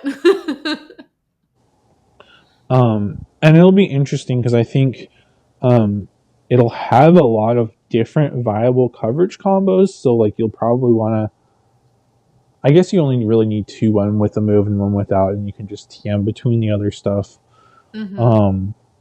But I think it'll have some amount of viability in Great and Ultra League even after this change, whereas it's to date been mostly like a Master League Pokemon with like some spice or limited meta potential in the other leagues. I think it might be a little bit more viable with this edition now. Yeah, certainly. And I mean, Florida's got a nice little spotlight in some of the grassroots tournaments lately. So yeah, this will give it even more coverage. Really, really nice all around. Yeah, and I saw like Yonkis did a video on it, and like he was saying it looked pretty good in Great and Ultra. Obviously, that's dependent on whatever the September changes end up being, but doing some Sims with a presumed 45 energy against the current metas, he was saying he thought it looked pretty good in Great and Ultra. So keep an eye out for that. It is interesting to me that they did announce this early before we have access to that move update for the next season. So, I mean, the fact that they're releasing a fairy type with like sort of a coverage move, what does that tell us? What are you trying to tell us? Well, I just think it's funny that they've announced this before they've even finished announcing all the August events. So I don't know what's going on, but here we are. Yeah, well, August is so chock full. They're like, we gotta start getting into other months, you guys. We can't just keep doing August events.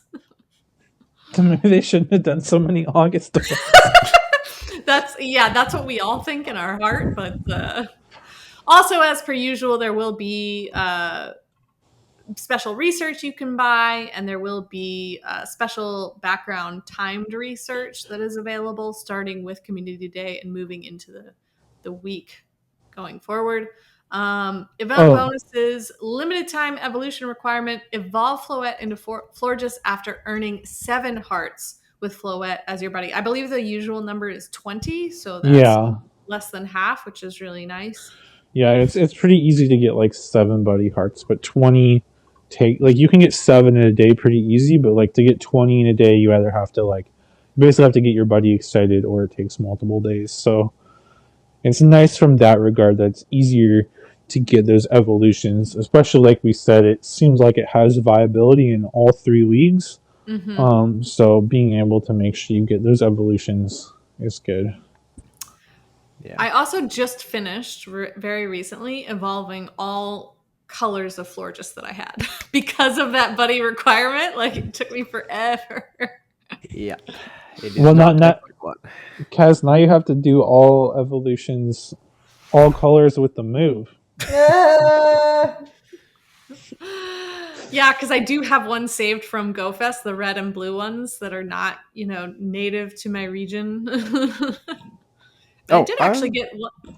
I can give you more blue, probably, if you want. Yeah. Well, I mean, I have some from GoFest. So, okay. Yeah, I'm good. Thank you, though. Easy. The other bonuses include a quarter egg hatch distance, 2 times candy, 2 times. The rest is all the standard community day stuff, pretty much. Yeah. 1 additional special trade for a maximum of 3 for the day, and trades will require 50% less stardust. Yeah. Very cool. And that's the Com Day. And I guess, we would move on to Kaz's Corner, but Caleb isn't back. So I guess we'll go to Championship Series, I suppose. Yeah, we can just, I mean, I assume he'll be back eventually. We'll find out. He's just standing there. He's just standing there watching someone fix, what did he say, his dishwasher? Yeah. Yeah. We'll see. But I mean, look, Tristen, I know you've been pretty excited about this, the brand new app, which I will say, seeing you post all over the place like, oh, it's now available. I'm like, what are you talking about, brother? I've had this for a week. Yeah, it was available for a lot of other regions before us. So, once again. Then you tell us about the app, Steve, because you've probably used it more than I have. Expert opinion. I've got to download it. So basically, Play Pokemon has made an app, which, I mean, I can pull it up for the YouTube viewers, I suppose. Like, it's, it comes up with a nice little logo, all the rest. But it's like, the point of it in some sense is twofold. Number one, it does help you track like where you're getting your championship points, I guess, which is like, it's kind of nice. Like, you don't need it or anything, but it's a little quality of update, I suppose. But the main thing that I think it's sort of going to be used for is that you can go to the events tab. You can put in your location, and it's essentially a copy paste of the event locator website, which, is where you find where locals are, when locals are. I would love to be more hype about it, but unfortunately they've made some, I would argue, quite objectively really bad changes to how it works. Not only in the app, but they've changed how the website works to sort of match the app. And so what used to happen, as many people will be aware, if you've searched for locals on the event locator website, is that you would type in your location, say, I type in Newcastle, you set your radius, you set what game you're looking for, and you hit search, and everything pops up, and you can sort of scroll through, you can sort it by date, you can sort it by time. Wait, let me pause you for a sec. Yep. I believe, also, as far as the radius goes, I believe you used to be able to set up to, was it 150 I thought it was miles. I don't know what it is in miles. Oh, well, I think it used to be like maybe 150 miles, or might have been more even. And now you're limited to 50 miles. 2 kilometers. Oh, you could definitely not do that much on my end. Holy smokers, 150. Yeah, you couldn't do that over here at the very least. But it has reduced for sure. By quite a bit. Like yeah. it was, I believe it was 100 or 150 miles before, and it's dropped to 50 now. So that already makes it more challenging for people who maybe don't have a lot of locals near them, or are rural, or are just trying to expand their radius to see like, oh, like maybe I desperately need championship points. What are all my options? It makes it harder from that regard, because now you're only limited to a smaller radius by you, which means then you need to start typing in different cities and addresses to basically look for the same things you could have gotten easier anyways. So I mean, on a personal note, that's essentially how it works for me, because if I type in Newcastle, Sydney's not close enough with the current new radius, I suppose, and so none of that will come up, which essentially for me means that no Pokemon Go local will ever come up on my app, because there is no local within my maximum radius in the app. During the old settings, were you able to get to Sydney with that distance? Yeah, the old radius I could see Sydney. So now I just have to type in Sydney.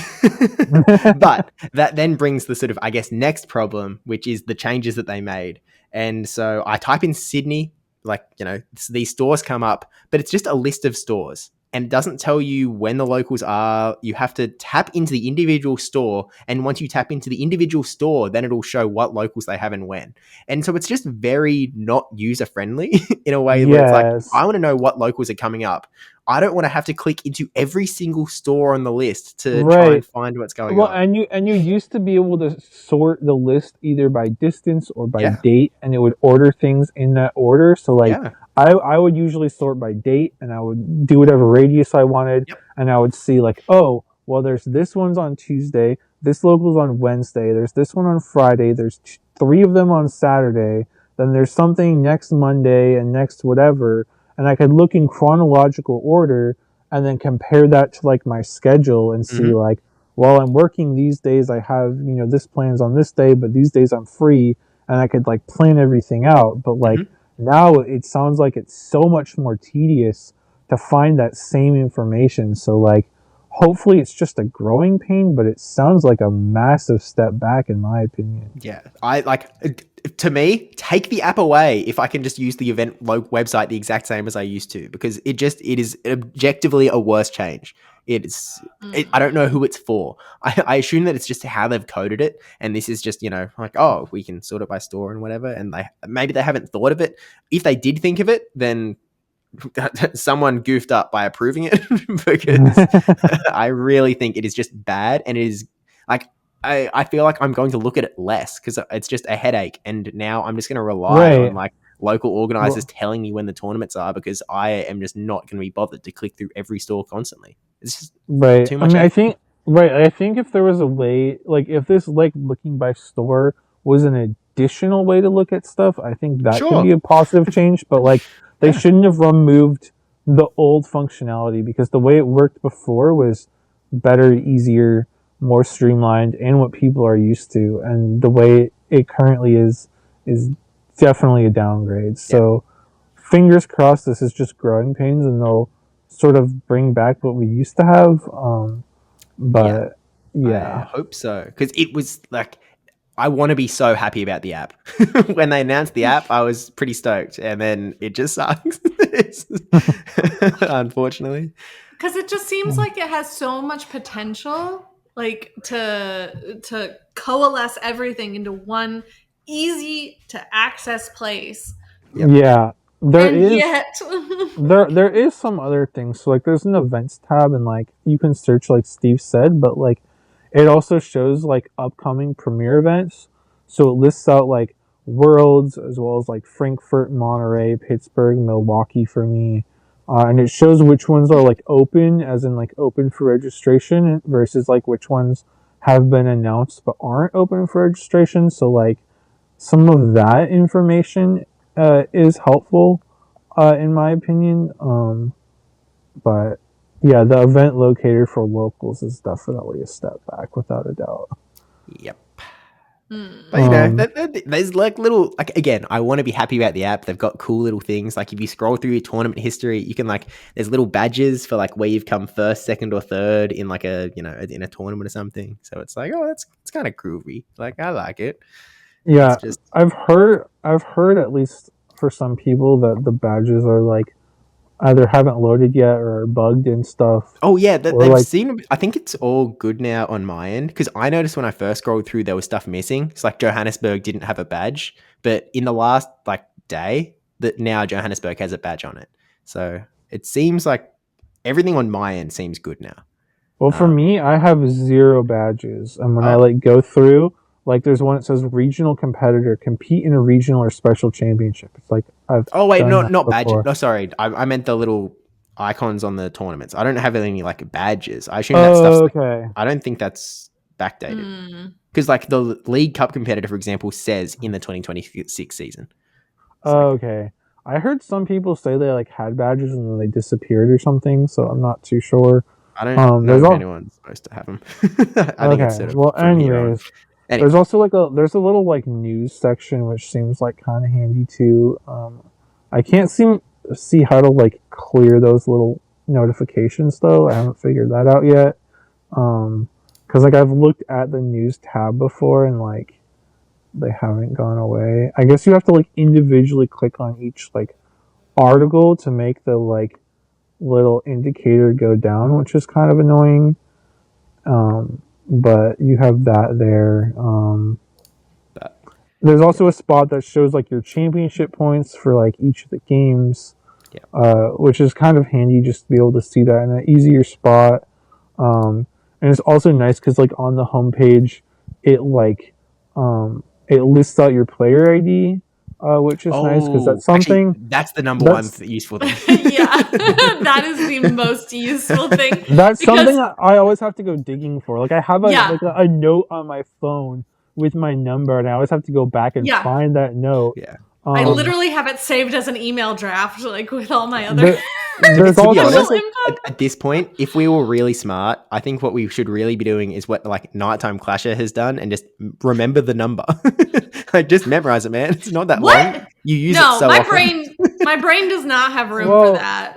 Well, for some of us, I don't think compete as much as Nighttime Clasher. So. Yeah, that's true. Just a little bit less. There's also, I don't know what it's for, but there's also a little QR code here that they might be using for, I don't know, check-in or different things as well. So, I think there will be some potentially, handy integrated, usage of the app at events potentially. So, I feel like it has a lot of potential, but the rollout's maybe a little flat, but yeah. Hopefully it'll only go up from here. Yep. So we will see. And I guess other than that, there's also World Socials have been announced by RC Cola for both the Friday and the Saturday.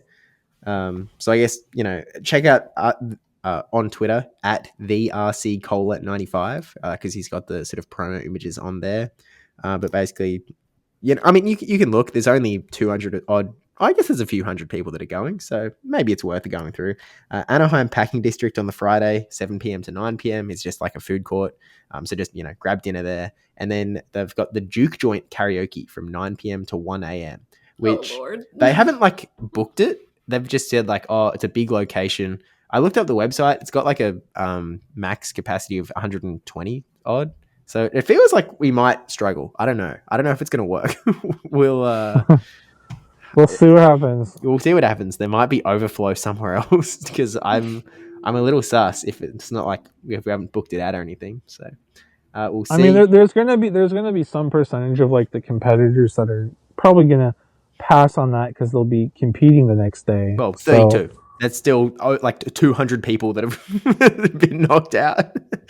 So and then all of the spectators et al as well. So true. We'll see how that ends up going. But then Saturday is sort of I guess the main social, which I'm looking at the image. Oh, the text is actually kind of small. The Golden Road Brewing Oh, wait, it's really big up the top. Golden Road Brewing, Anaheim, which is, I think, apparently like a 7-minute drive from the convention center. Because, you know, California is not exactly what I would describe as a walkable city. Nope. So wait, California is not a walkable city to you? State as well. California is not a city. Hey, tell me I'm wrong. Tell me that it's a walkable city. You can't. You cannot. And so they've sort of said that they encourage like ride sharing to the venue. So, but that's going to be the main one. Seems like a big area. There'll be food there, although weight might be pretty big. So maybe, I think what ended up happening like at a lot of other socials is people just quickly eat somewhere beforehand and then go. and then go and drink and be social. Yeah, that's right. So, I guess, probably see you there is, I guess, the thing. And again, check out RC Cola's Twitter for the actual deets if you want to check that out. And then World's Hub updated with more info. What's the more info? There's like events and stuff. There's all sorts of stuff about like experiences and stuff there. There's a page with all the like notable trainers. There's some PvP Steve guy on there apparently. I don't know what that's about. But there's also like so they announced that there's going to be a Legends ZA playable demo for attendees at Worlds. So that's pretty neat. There's also going to be they're doing a live I don't know if you guys have seen the Toyota Maridon project. There's gonna be, it says there's gonna be a live mode transformation demo held at Worlds on Friday and Sunday. So I definitely want to try to check that out. That looks super cool. And then there's a variety of other experiences and stuff. I think there's like a cosplay contest. There's different autograph signings that I think you can register for from different notable people. I haven't looked into that yet, but it's something I want to look at because that seems kind of cool. Yeah, there are actually lots of panels, meet and greets with content creators, autograph session with like TCG artists and stuff. So there's actually quite a few things to do if you need a break from watching the competition. Yeah, and it looks like they're going to have a good chunk of like TCG artists there. And also I noticed listed they're going to have a decent number of Pokemon Go artists there, which is pretty cool because I have to say some of the loading screens in the game are quite phenomenal. Yeah. Those are actually, it looks like those are like you sign up for an interest list and they'll just pick randomly, kind of like how they did spectator passes in the first place. So I've already signed up for those just to see. But yeah, so just a lot of other general stuff. I haven't had a chance to look through it all, but just like other experiences and things going on. So check that out if that's something of interest to you. California is not a city. It is actually the States. Caleb, I'm so glad you're here because I cannot wait for Sunday at 2:30 p.m. where I'm going to get to meet and greet the Pokemon Go casters, including Caleb Peng himself. Oh, yes. Wow. The meet and greet. Dude, I first off, thank you. Second, Kaz and Tristen, hope you're free during that time slot too, because I'm scared there's no one going to be there to meet and greet Caleb Peng. So line up, y'all. Otherwise, I'm gonna be sitting there doing some rocket grunts or hoping for rocket balloons to show up. But, we're gonna show up with some pitchforks. We're gonna have a sign. You and Caleb Peng sucks. He made grass hole. That's fine. I'll take the. You guys will all just be sitting there doing your Go Battle sets. Like, dude, I will say the haters have like no guts in person. I see haters online and stuff. I see them in person. They're like quieter than a freaking peanuts. But how long is that meet and greet, by the way? Where did you all see it? 1 hour. It was kind of hard to find it, to be honest. Let me send the link in. An hour is... I'll take an hour, if we could just chat about birds for an hour, Kaz, if no one else. Yes. Now I'm interested. Live podcast episode from the meeting. Yeah, that's when we kick Martine and Will and Jim out, and we're like, all right, this is now the live battle cats. Yeah, they literally just like messaged me like, hey, would you like to do a meet and greet? I was like, sure. I can. Yeah. When I was still attending as a notable trainer, they sort of asked like, "Oh, do you want to do one?" And I was like, "No." Like, anyone that wants to meet and greet me, they will see me all weekend. Yeah. Bless you. They will find me. I hope no one comes up to me thinking I'm Aaron saying. That's all I hope. Are you Dr. PvP Steve Josh? Dude, the fact that people thought he's me at least twice in his life is crazy too. It doesn't make any sense to me ever. That's why I thought you were like half Asian for the longest time. I was like, I mean, it's like kind of half racist, but it turns out it's not even. It's not at all. They're just blind. Anyway. Yeah. Should we do Kaz's Corner? Yeah. We can no, now. I listened to like a good chunk of this. The main thing is they're working on my like dishwasher. It was like so loud, like they're drilling and stuff because they had like take it apart and everything. And so I was like, well, there's no point in me talking, so I'll just like listen. So I listened and did some GBL and stuff, and of course, I lag out in one of my battles where it was a two turn Shadow Claw Glyspot with 1 HP. I had a Fury Cutter Scizor. Tell me how I didn't get a single Fury Cutter off and I still lost that battle. Like that should have, like they should have at least tied, right? If I lagged a turn, I lagged the full like 2 turns there, or a full second. Yeah, not even a half. Issue. And the sad part is I had a move banked, but I just didn't throw it earlier on my Gashadon because I thought that I won it anyway. Also worth noting about the like Pokemon World's experience, site. It looks like the Play Lab, for anybody that has heard me rant about the Play Lab. It looks like that's in a different building. Oh. Like it's not in one of the halls. It's listed as ACC North, so Anaheim Convention Center North. There's like another building that you have to go to, but I will go to it and I will get my exclusive pins. I think they said it's open on Thursday. I'm so keen. I wanted to do it so bad at NAIC. I kept saying it and I didn't get to do Thursday. it. I was so because I gotta be with you because we gotta pick up our badges anyway. So let's go. Yes. Let's do it. Okay. Right, we're talking about the pin exchange. No. The Play Lab. Oh, the Play Lab. Sorry. Where you learn to play the other game. I thought you said what game are you guys gonna do? Well, I did the trading card game. Steve should do Unite. Get some top 8 Why do you in need to do a OCE, Play Lab baby. There? This is not like the people you're just gonna be stomping. Yeah, he's like, oh, I don't know what I'm doing. No. No, I'm gonna do the TCG because they give you a free deck. It's insane. It's true. Well, that's what they did. Yeah.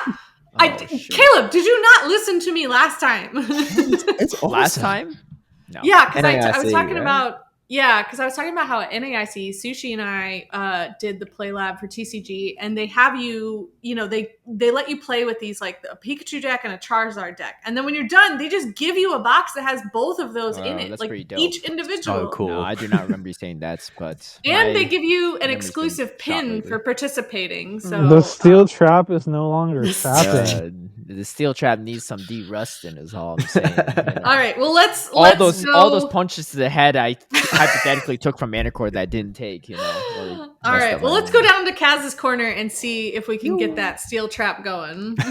No, this is not a steel trap situation. This is info I don't already know. This is fresh, Caleb, right? Alzheimer's or not, right. I can figure this one out.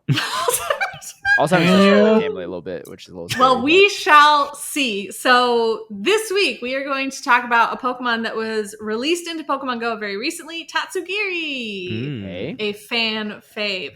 Why does Tatsugiri appear in 3 different colors? I mean, I've got a straight guess. Too obvious, or? Okay, now this... I think you guys think it's obvious, but I don't think it's what you're expecting. It's not my first. I have a new guess. I feel I'm kind of confident in it, to be honest. Well, we've seen how that has worked out for you before. We have. Look, actually, I'm not going to say anything. So what I was going to say would be spoilers. So I've typed it. I'm ready. I hope it's not the obvious one. I don't think it is. Yeah. It's been a while since we've done Kaz's Corner, I feel. It's going to be a while till we do another one. Because last time you weren't here, and then the time before that, there were 9 other people. All right, which would have been actually insane. And then I think I missed a week before that at some point. Yeah. And then I know Steve won't be here next week, and I won't be here the week after. So yeah, we could just have Anacor stand in for Steve. No thanks. Nah. No thanks. I choose a new champion. Dude, the guy's not good at making bets. It doesn't mean he's dumb in every aaspect of life. Come on now, give the man a little bit more credit. Okay, does everybody have something typed in? Yeah. All right. Tristen? Yes. Okay. 1, 2, 3, send. Okay, so Tristen says 3 different kinds of fish/sushi. You already assuming that's dead. And then Caleb writes it's based off their diet, and Steve actually writes similar. It's based off of what they eat. You are all incorrect. Aww. It is actually based off of what kind of prey they are trying to lure in for them to eat. Oh, wait, what? What? Wait. Like, it's not based on. It's not based on what saying, they actually eat. It's based on it's like a fish lure, right? Like how you actually fish in real life, and you use different lures, like for right. fish. But it is no. I get you, but like, how does it? Like, how does it eat the prey? Like how? Like usually when someone's trying to lure something in, they're the bigger fish. It's like a snapping turtle, right? The tongue. I know, thing, right? But this is a whole fish. Like, what is it trying to like? And I'm just specifically. Each each entry in the Pokedex, each color actually has its own entry. And the yellow form, the stretchy form, specifically says bird Pokemon are its main prey. This Pokemon knows it's weak, so it hunts with a partner. So it turns itself yellow to be brighter for the birds flying overhead, and then it teams up on it. Is the partner Dondozo? It doesn't say. I or is assume it just another Tatsugiri? I assume it means another Tatsugiri. Wait, that's kind of wild. That's pretty wild. That's like, okay, I'll give you an example, right? That's like saying, let's say people like eating chickens, right? A few chickens run around, like, oh, let's make our color more appealing so the humans really want to come and eat us, right? You go and try to capture a chicken, and you get jumped by a horde of chickens. They're eating you. Like that's wild, right? Like the whole snapping turtle where their tongue looks like a little worm makes sense because like that's not actually their whole body, right? But they're turning their whole body into a color. So presumably, Tatsugiris' prey are technically bigger fish or bigger creatures, right? So how does it? How does it? Yeah, that's what I'm wondering too. How do you like? I would assume that it's kind of like how bugs can eat larger things. It's just like a long process. It's a sharing process. Give me an example of a bug that eats longer. It's like, by the way, it's like a decomposition. It's like a decompositional process. True. You know? Yeah, I guess so. So like Tatsugi is just killing them. Speaking of bugs too, I have some more updates on the bees, right? Remember we were talking about bees like last week, right? Or 2 weeks ago, how the majority of bees are all actually female. Well, you're wondering, what determines the queen then, right? Because you're thinking, only the female's the queen. No. Any of the technically worker bees can turn into a queen, but what they do is that it's like from a very young age days, I guess. It's not like a full year, but very young in its developmental cycle. They get fed like the royal honey, right? yeah. It's royal jelly, I think is what it's officially called. So they create like specific things called royal jelly, which is like even more dense in like nutrients and whatever. And when the female bee feasts on it, they eventually develop into the queen bee so that they can, hatch, lay eggs and everything like that, or like hatch new bees. So apparently if you were to harvest royal jelly, it's really tough because there's not as much of it in each hive. And then you also have to do it before the rest of the queen bees are like eating it, right? Yeah, there's the Savannah Bee Company. I would go and get my honey from there while we lived there, and they have bits of royal jelly that they do sell, but they always are limited, and they're always super expensive. How expensive are we talking about for like $40-something? For how much? For like a little tiny jar. Going back to Tatsugiri, though, it's actually the droopy form, the pink entry, that says this species' differing colors and patterns are apparently the result of Tatsugiri changing itself to suit the preferences of the prey it lures in. Wait, what about I need to see it two? in action. I need to see a video. I need to see a video. Yeah. Wait, what about the other, the orange and yellow one? Isn't that the same thing? The yellow one talks about how it specifically wants to lure in bird Pokemon, like it eats birds. And then the orange one is actually the one that mentions Dondonzo. It says this is a small dragon Pokemon. It lives inside the mouth of Dondozo to protect itself from its enemies on the outside. Wait, so the orange one is like just He's a chills coward. with Dondozo. Well, what about the other two? The other two don't chill with Dondozo? I assume that they all do, but it kind of like, again, it just depends on like what they want to, like where they kind of want to be to feed themselves. So the pink one is like, yo, I'm gonna do my best to get a good meal.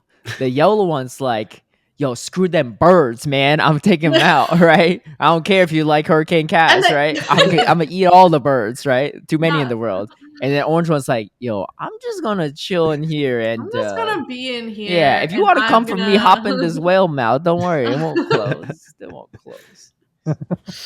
Yeah, exactly. So they each kind of accommodate their lifestyles based on what they want to eat. But it is like, it is a dragon Pokemon, and it is like a super like actually strong Pokemon in the main series games. Like deceptively strong. If you look at their faces in some of these pictures, it kind of makes sense. Look, I'll post it in our chat and you could just Google it if you're curious. But it's like the orange one looking like, oh, what's going on? Right? Like it's like, I need some safety. Red one's like, yo, you trying to eat? Right? And then the yellow one's like really squinty, be like, yo, you want some of this bird, right? You want some of this? You're gonna have to go through all of us. The yellow one looks scared, real scary. The red one looks, or the pink one looks like, like you don't want to mess with him. The yellow one looks like they're gonna kill you, right? Yeah. And the orange one just looks super friendly. Yeah. I'm just chilling. So it's the orange one's looks like a Cinnamoroll could kill you, and the rest. So Caleb and Steve, you guys were basing your answers off of kind of like the direct parallel I know of is how like shrimp and not shrimp, flamingos will eat shrimp and therefore they are pink. You know how I know that? Because it's a bird. One of the very first Kaz's Corners of all time was about Oricorio. Yep. Yeah. So was that the dye thing? I like kind of recalled it, but I didn't know where I got it from. But I thought like it was something. And there are lots of bird species that this happens with. Like there's another species that's all over North America called the northern cardinal, where most of America, that's all bright red, right? And that's because of its berry diet. And there have been reports of cardinals that are yellow because they don't eat as many of the berries that have the specific carotenoid like coloring to make their feathers red like other birds. So you guys were basing it kind of off of that same theory. Like they're going to eat something and it's what changes their color, but they actually like changed themselves over time to hunt better. You guys, which is as in insane. me and Steve. but no, I think now that you mention it, I think because the first thing I thought of is, it's probably region based. But I was like, no, that might just be within Pokemon Go for starters, right? Because I remember when I was playing Scarlet and Violet, they were like, I think Tatsugiri were like, they're different colors all in the same spot, so doesn't make too much sense. And then I do also. I was thinking, I couldn't remember which Kaz Korner is, but I feel like there's another one like that, and the Oricorio one makes the most amount of sense, right? So I guess that's where I wasn't actually thinking like Steve, right? Look, the steel trap is rusty; it's still in there. I just didn't find exactly all the details. It's like a crumbling mind palace. You just didn't make it. You didn't make it all the way to the section with the Oricorio memory. I was told the steel trap is turned into a goldfish. No, I don't remember what that analogy is. Anyway, let's. So no one got any points on that one, but unfortunately not. That's fine. Still 9, 9, and 11. It's very close. I'll catch up. Yeah. Okay. I need to catch up. I can't be tied for last now. I don't even want to be tied for second anymore. We have some Grassroots stuff happening. It was the Devon World Championships. Kaz and Steve, you want to talk about it? I know you two commentated it. As well as myself. I was gonna say you also were there. I feel like our rotation was the shortest though, right? No bracket reset. We literally commentated over 4 battles. I think Kaz did. I think we might have done 5. No, we only did 4. We did losers finals and grand finals. Was losers finals 2-0 as well? I think. Yeah. I think. Oh no! It was 5. That's right. It was a 2-1. Yeah, it was 5. I think yours was about the same length as mine because I think we also did 5. We had a 2-0, and me and Count Xevious was. You only did 2 rounds. I thought you all did like 3 or so rounds. Yeah, no. I think we were supposed to do 3, but then like we were running behind, and there was some. There were disputes going on. There was some technical issues with the site, so they trimmed it to. Two sets that we covered kind of right in the middle. So yeah, I think we did about the same amount. Yeah. But it was really fun to watch, and just out of pocket, just being like, nah. Yeah, those battles were clean. I didn't like those are good battles when like even when I'm watching while commentating it and can see both sides, I was like, I don't know if he has a win con here. Yeah. You know, like even you're like that's when you know it's like some good plays because you can't even see the win con right in front of you, but he has half the information and can see it or can execute on it at least, right? Those are what makes those battles exciting. Yeah, it was a cool meta too. So what was it was sort of like one of those like super combo grassroots metas where there's typings, there's whitelists, there's like, sort of a ton of it was a point system as well. They called it the Bedrock meta, and it was like a combination of a lot of different things. But I remember the Pokemon that we saw the most. We saw a lot of Feraligatr. We saw a lot of Decidueye, which made me very happy. And what were some other picks that you guys saw a lot? Feraligatr. It seemed like Pocket's team was like pretty different than a lot of the other teams, right? Yeah. It was different to the other top 4 teams. I think there was some similarities to the other teams that didn't do as well. Yeah, a lot of Credilli, I feel like. Oh yeah, there were a few of those. They like all changed, by the way, because like they played the same meta in sort of like the prelim stage, and they like all changed their teams like pretty dramatically. Like, no one kept the same thing. They were like, "Oh, this isn't quite right. we need to shape up." Yeah, exactly. There was a lot of Swalot once again, which like we haven't seen since that kind of a month, those first couple play Pokemon tournaments that it came up in. Yeah, we saw it through March and then never again. Yeah, and then Tyrant I think was another big winner throughout. Oh my god, like one of the cutest fossils. I could just listen. I could just like look at it, chomp, chomp, chomp all day. Yeah, and Out of Pocket's team had a Shadow Psywave Venomoth as well. Yeah, that was kind of crazy. That was wild. It was able to tank a Hydro Cannon from Feraligatr, which kind of nuts. It was a non-Shadow Feraligatr, I think. Yeah, non-Shadow. But still, onto a Shadow Venomoth. Did the Venomoth do good?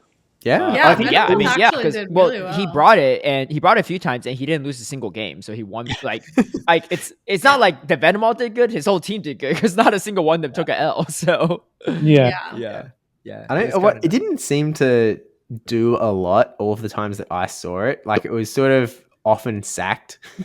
But like I sort of remember in one of the battles Kaz was doing, it was sort of similar, whereas like it wasn't around for a long time, but like it was clearly sort of it did the job enough. Like again, he didn't lose a battle, because usually you could get that Poison Fang to get the defense drop, and then you just let Venomoth go, and the Pokemon that comes in is able to overcharge quite a bit. So it was a setup more so than like any kind of closer situation. Yeah, that checks out. But, all right. Well, that being said, congrats to Out of Pocket. Who was our like top second and third again? It was Out of Pocket, Jocko Loco, and Ryblet. So Ryblet got third after finishing first last year. Pretty impressive stuff. Yeah. So that's why I was so annoyed that I had to face Ryblet in round 1 of Portland. I'm like, bro, like this is like whatever his seeding is like not like on point with his actual skill level. Yeah, it's because like he battles a lot and does a lot of like GBL and grassroots, but he's not able to like go to much play Pokemon stuff. Yeah. Mm-hmm. Yeah. So like I think he mostly only does like Portland and maybe Vancouver. So like, and he also doesn't always do a lot of locals either, I don't think. So yeah, his seating is usually. And I think it's also tough because his seating's lower too. He always has to face like tough opponents round one. Yeah, like I mean, like I don't want to face him round one, but I'm sure he didn't want to face me round one either. And I think he had like the Torian or something right after that, or something like a few matches after that. So yeah. Who of course I had the pleasure of facing too. Not a fun time, but okay. Anyway, that being said, yeah, we'll see how Devin goes for season 3. But it looks like a lot of people are still actively involved as well. So, and a lot of big names that were attending that tournament too. Well, the tournament was really interesting because there were actually multiple ways to kind of qualify to get that spot. Because they also took advantage of not only their own leaderboards, but also the Gym Breakers leaderboards, as well as they had like the showdowns that you could that anyone could participate in, and Pocket won 2 of those. So yeah. It's almost like Pocket's kind of good at this game or something. Yeah. I mean, it could one be could said. say. One could say so. One could say he knows what he's doing. It gives me a little bit of Wadaj vibes from 2023, where he like won Sylph Worlds as well on his crazy run. I mean, it's not the same because Wadaj won like the biggest NA regional, then NAIC, then Sylph Worlds, but it is definitely. And then third at Worlds, and then won a regional. True. Yeah. There's a pretty solid stretch there. Not on the same level, but I feel like also it's hard to repeat a run like Wadaj's. I guess Axon could have if he played in this, because he won a regional. I suppose in this, right? But yeah, it's, and I'm looking for him to win me some points this time too.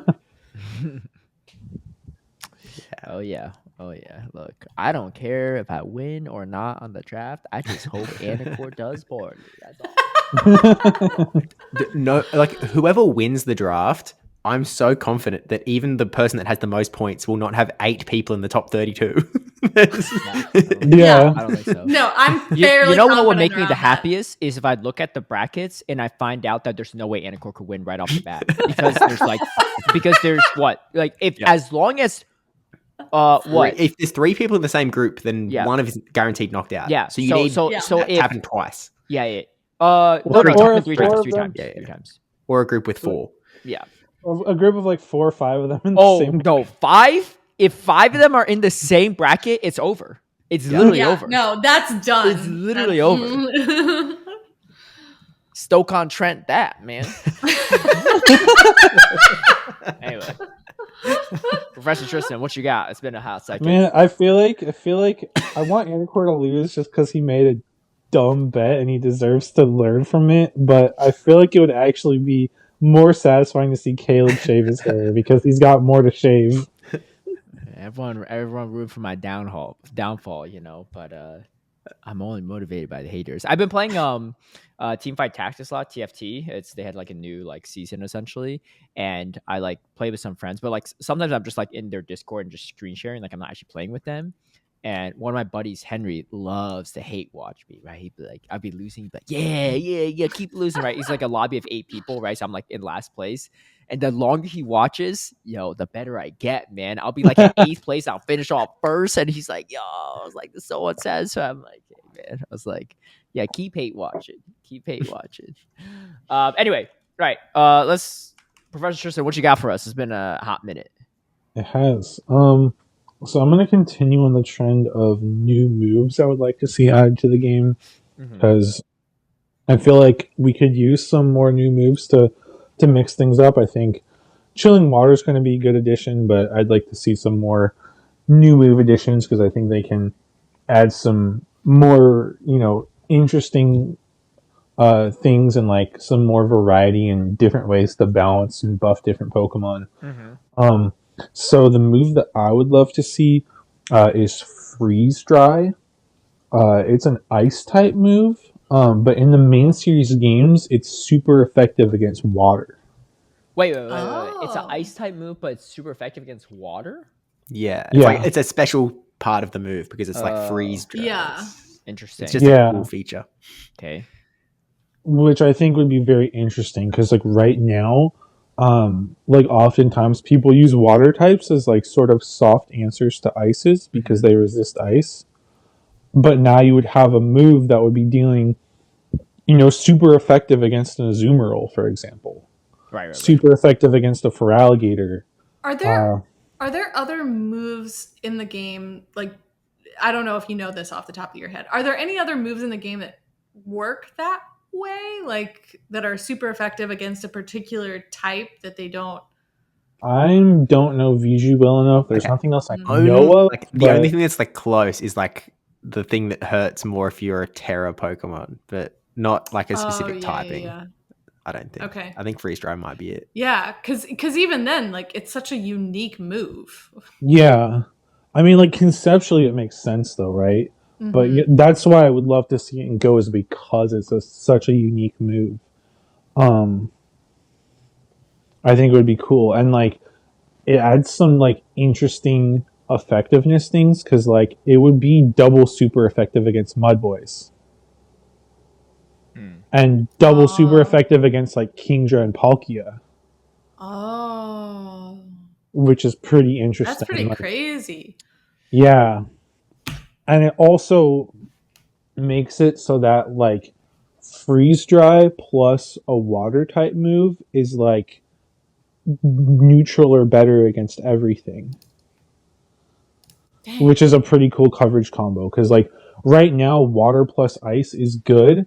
Because ice hits dragon and grass for super effective, which are 2 of the 3 types that resist water, but then they're both resisted by water. But with freeze dry would hit water for super effective.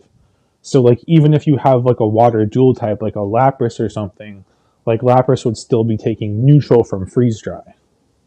So I think it would be a pretty interesting, and again, pretty unique move that I would really love to see added to the game. You just have to be like mindful of what Pokemon you give it to. Like you wouldn't want to give it to like Lapras, for example, because that would just be too much. But like it could be like an interesting addition for like Alolan Ninetales, for example, allowing it to hit waters for super effective. And like there's a bunch of other Pokemon that can learn it too.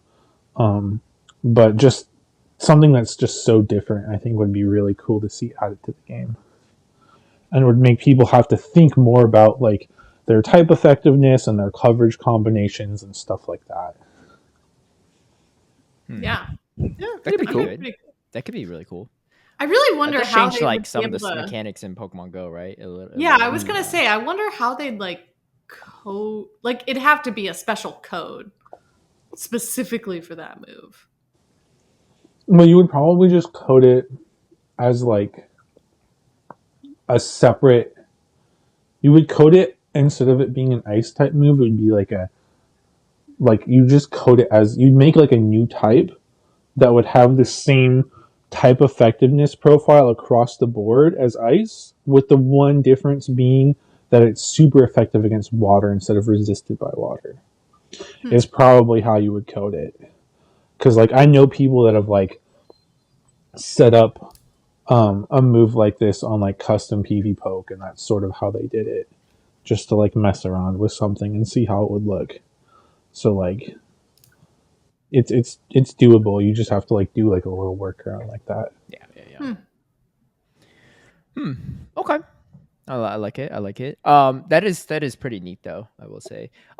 Speaking of this, it reminded me earlier, but I forgot to ask about it when we're talking about the Rocket event, right? We're talking about mechanics and everything.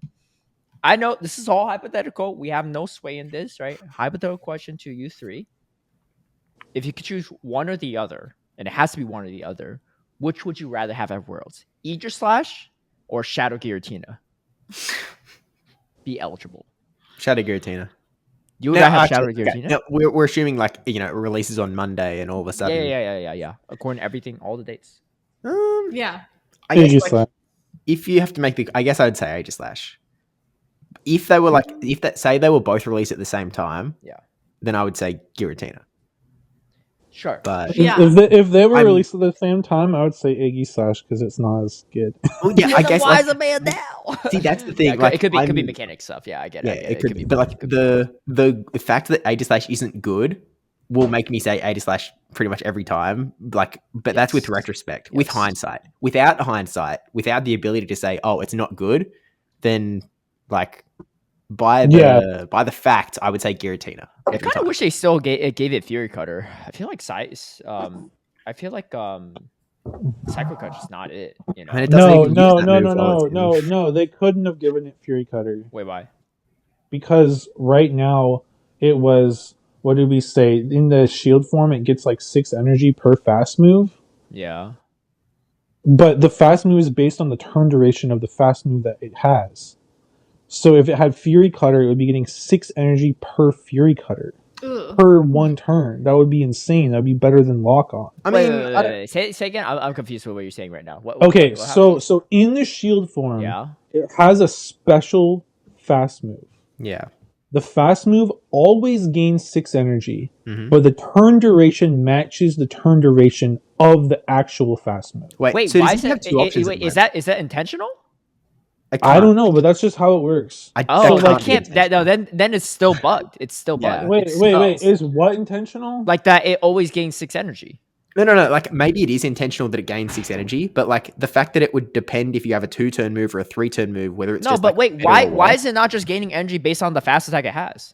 Because I've never used one, right? I know it sounds like stupid, but like I literally haven't even seen a Hone Edge yet, so I never used one. I only faced one in Master League again. Like that was pretty. Yeah, so I when it first came out, I did one remote raid and I just evolved it. I didn't power it up just to mess around with it. And when I had it on Cycle Cut, the fast move it was doing in shield form was a 2-turn, getting 6 energy per move. When I was on Air Slash, it was a 3-turn version, but still getting 6 energy per. Yeah, that can't be correct. That's just wrong. So if we take that assumption, then on a 1-turn that would be busted because it would be better than Lock On. Well, let's assume that that's not the case, right? Because that's so weird. Is that I haven't heard anyone talk about this, at least me personally. I literally talked about it on this podcast. So. Was I? Well, no, like I think I absorbed the information that like it gets 6 energy regardless of what fast. I guess I must have tuned it. I didn't absorb the 2-turn versus 3-turn thing. Yeah. Well, but if I look at like Pokemoose.com, whatever, and it shows it where you get plus 9 energy for every Air Slash and Cycle Cut on Blade form, but on Shield form you only get plus 6 for every Air Slash and Cycle Cut. So it's like in the game code. That's weird. Okay, I mean. Yeah, let's keep it banned. It's just stupid. It's just weird. Like, why is that a thing? Like that why would that be intentional? That can't be intentional, right? It's got to be a bug, right? No, it looks intentional because when it does the fast attack, it has a different animation, and there's a little text that says something about like it's charging up, or I don't remember what it says. The fact that it's the same energy for either move doesn't make sense. There's no logic to that at all. Yeah, I don't understand why they would do it, right? It's already complicated enough as a Pokemon. Why, like, I don't know. Yeah, I believe in my heart of hearts that it's still wrong. Anyway. Okay. Anyway. All right. I don't think we have any tea topics this week, so let's just head over to the YouTube comments, maybe some Gen comments as well. Let's take a look at YouTube first. I believe, if I'm not mistaken, there was a comment or two from our previous episode as well. Yeah, I think you're right. So let me take a look at that one first, and then we'll get into the ones from last episode, and then we'll call it a day there. And you're one episode closer to seeing that bruh Vanacore. All right. Okay. So, did I miss a couple comments? All right. Vinicius KFM. I'm 100% botching that. Sorry. It's weird too because their name begins with a V, but their profile picture is a T. Oh yeah, what the heck? Maybe it's just like maybe that's sort of the actual name begins with a T, so that's why. I don't know. Anyways, I'm focusing on random stuff for no reason. Belated comment about the previous episode, which I just heard. The interaction radius for Pokestops, gyms, etc. is the same anywhere in the game, but distances are shown to be bigger in higher latitudes. Niantic uses OpenStreetMaps, and its maps uses Mercator projection. So same as Greenland looks as big as Africa there. 100 meters looks really far on the map when you are far north or south of the equator. The circle that grows from the avatar's feet is part of the UI and has the same size in the screen wherever the player is. So it has the reverse effect. As far from the equator you are, the smaller the distance it represents. I'm having trouble wrapping my head around that comment. Dr. Josh, I mean, translate this for us in layman's term. So I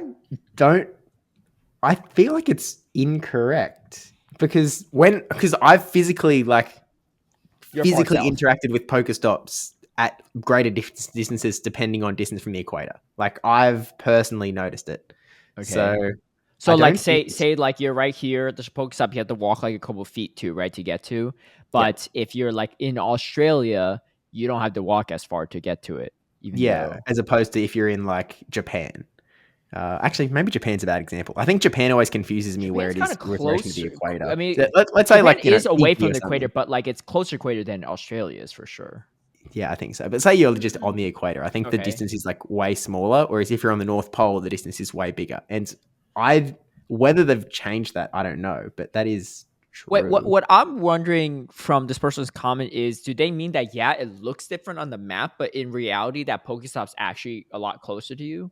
Yeah, that's no. Sort of what they're saying. What they're saying is that the actual interaction distance is always 100 meters. Yeah, wherever you are.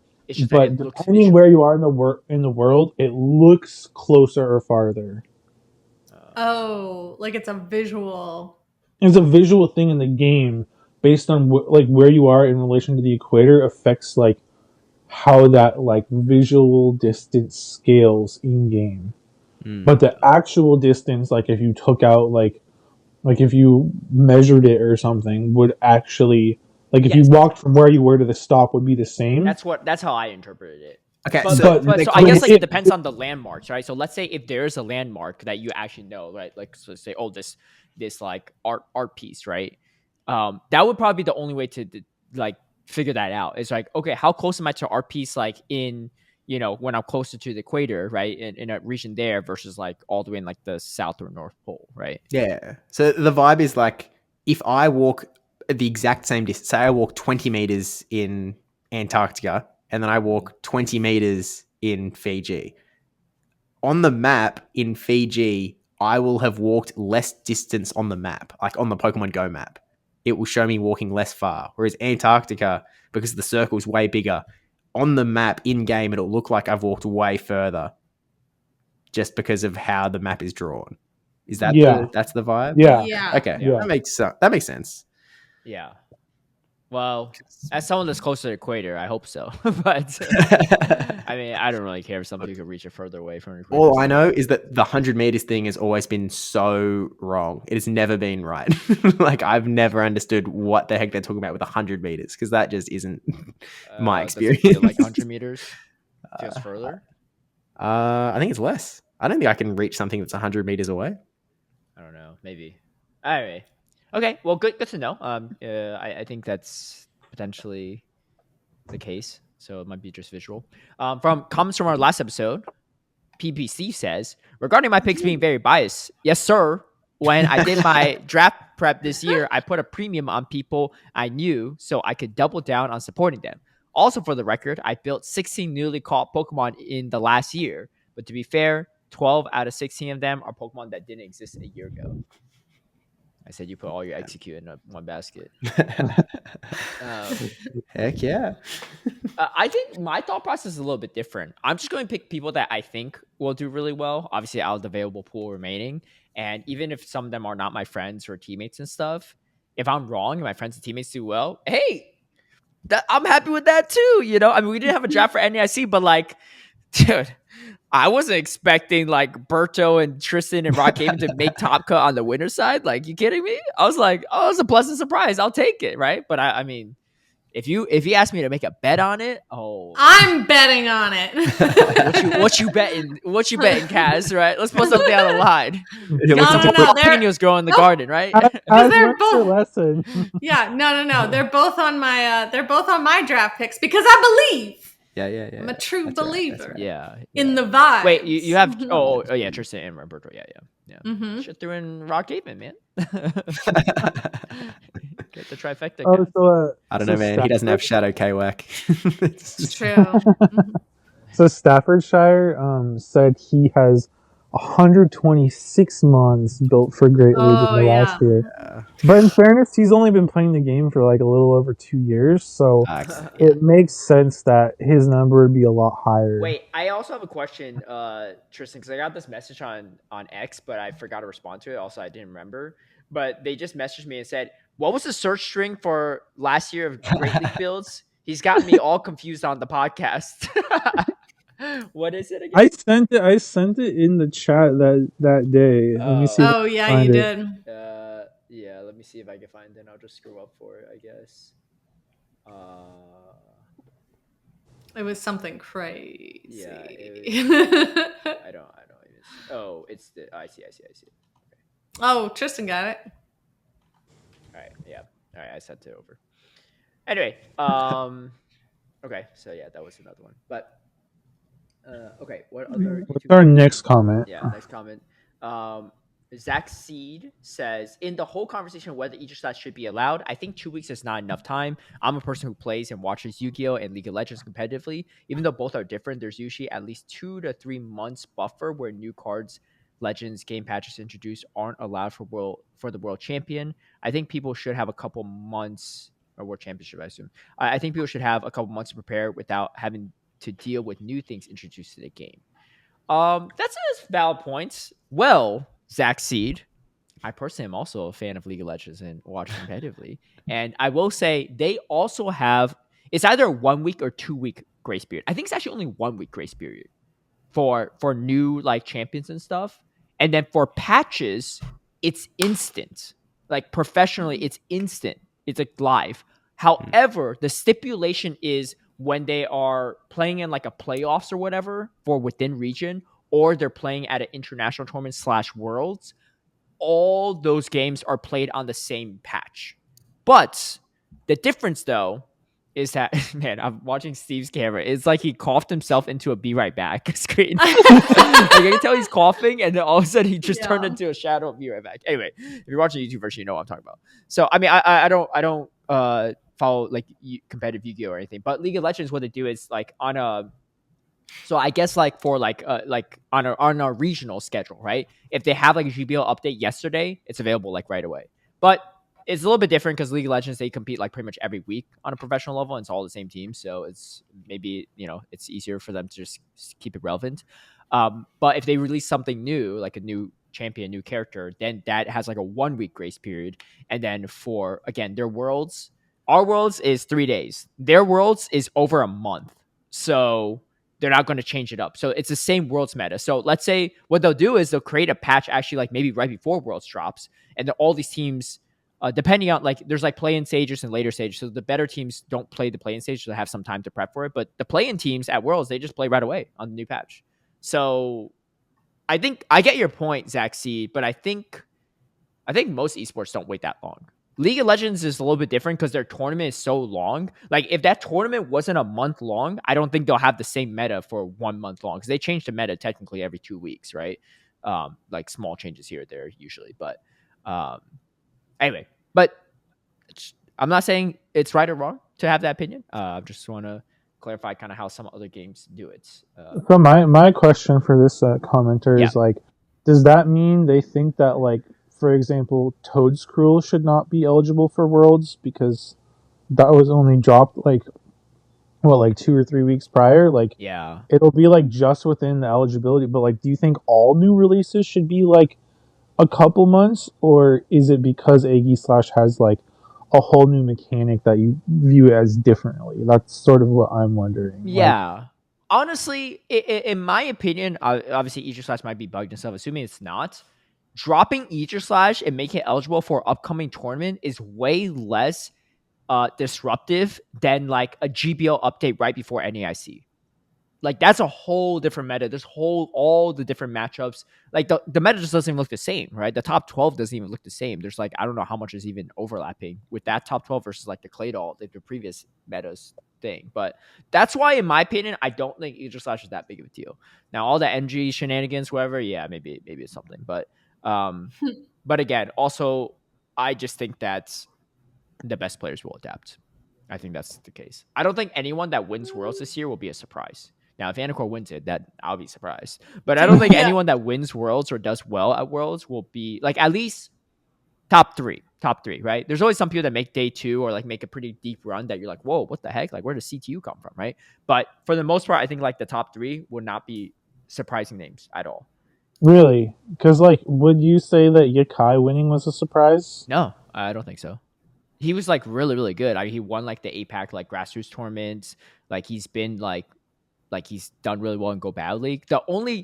Some people didn't have the respect or see it coming because they didn't know anything about him because they just don't have as many tournaments. But his skill shown at Worlds, I don't think was like an anomaly of his actual skill level, right? Like he's well, of course, but like I don't. That's not a surprise to me, right? But like, was he on like? But I don't think he would have been in like your top 5 or top 10 picks to win Worlds.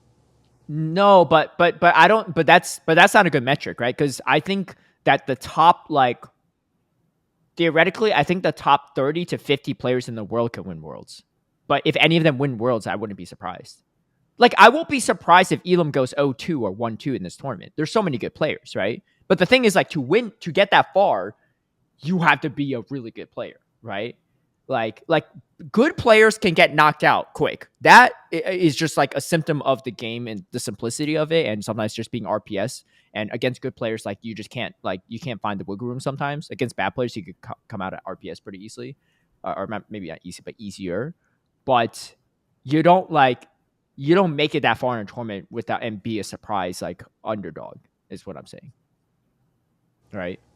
Like I don't think. Let's think about like the last few. The first year Worlds we didn't really know a lot of the APAC players, so that like Golden Hada and Crescent Angels, like those are like more unknowns, but the skill level wise, they might have been there. And it was also early on too. Like skill level back then was like all over the place, right? But like starting from season 2, like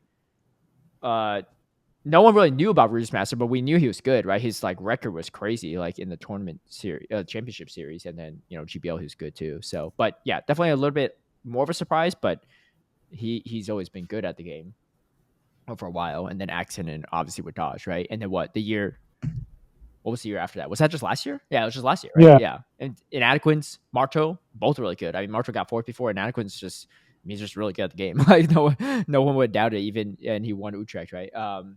And the Yakai. But so all it does say is like, regardless of what the meta is, or whatever, I don't think like an Aegislash will all of a sudden make, I don't know, someone that barely snuck into Worlds get a top 3, right?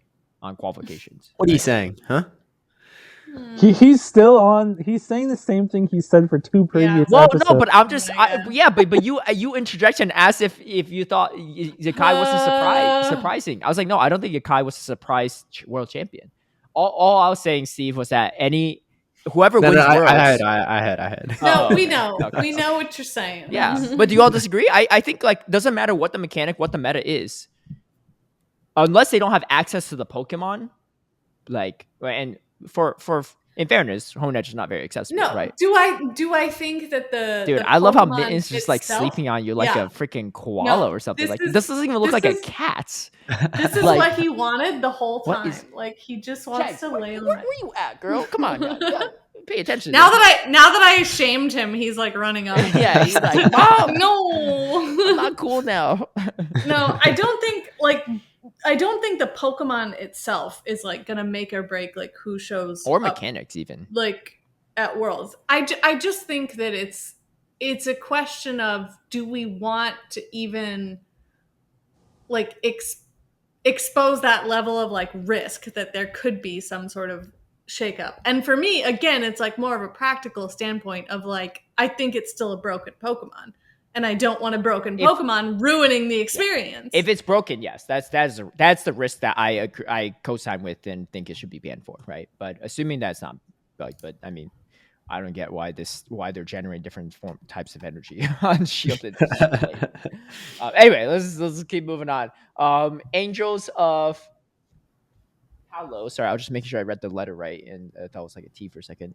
It says Texas Bee Works.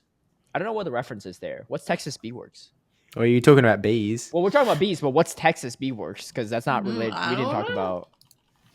I have no idea. I'm gonna look. Now we're all Googling. Oh, this is the greatest advertising campaign. Oh, yeah. Wait, Texas Bee Works. I think. Oh, that's the bee lady. I think that says it's another great day of saving the bees. Yeah. But you've never seen those reels? I see those all the time. I didn't realize that was her name. Yeah, but she always like ends every video with like, and wait, let me just play one. Oh, I can't. That's on my video. Oh my god. Yeah, she always ends with like, and it's been another great day of saving the bees. And she always says like in this weird ASMR voice, not in like a bad way, but I just can't mimic it.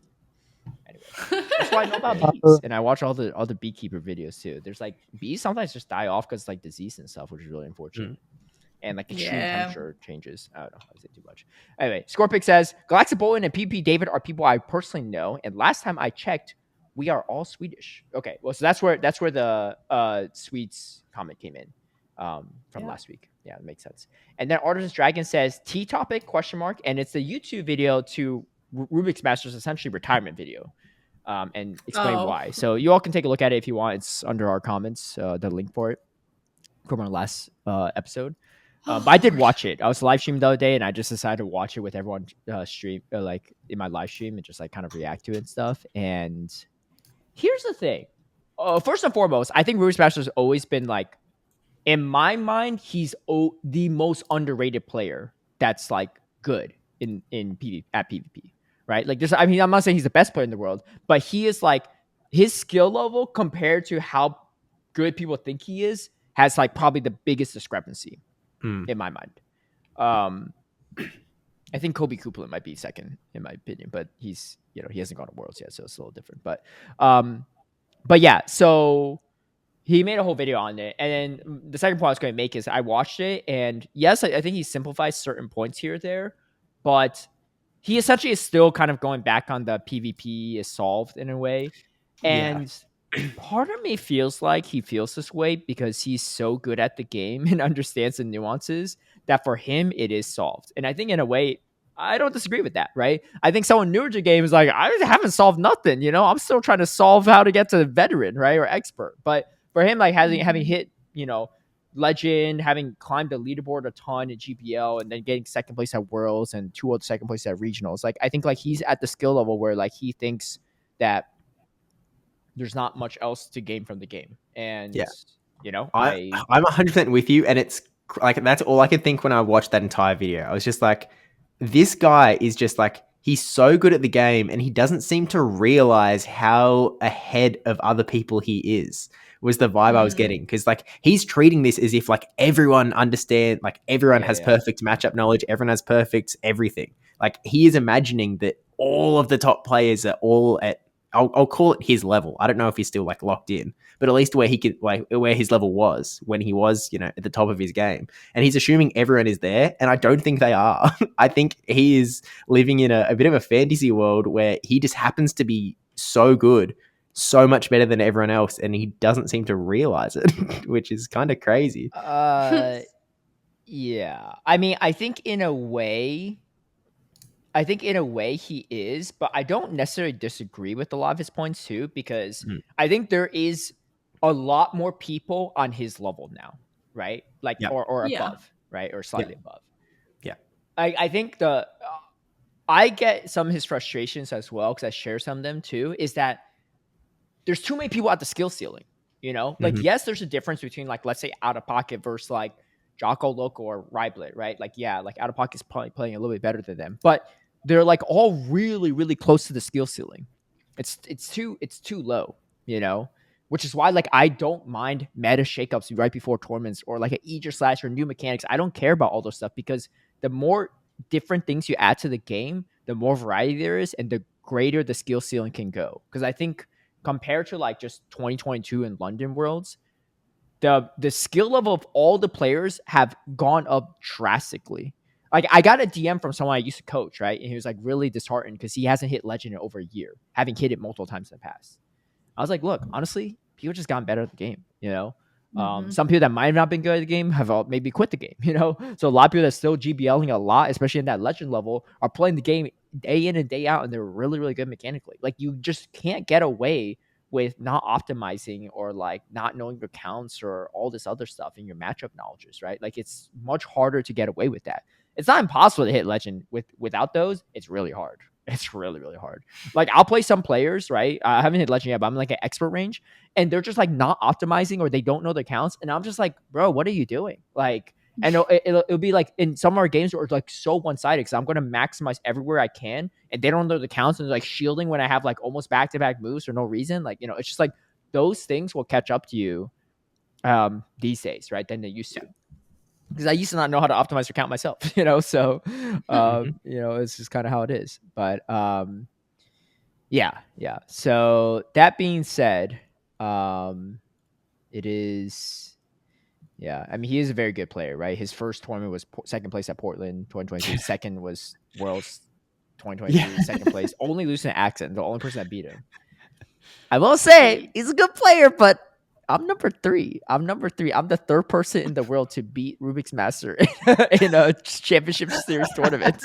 Behind Kubi Coupland. I'm in good company. He did beat me as well in that tournament, but I got Avengers on the rematch. But that's what happens when you go ABA week to Bastion, you know? So I guess he doesn't have PvP solved. Yeah.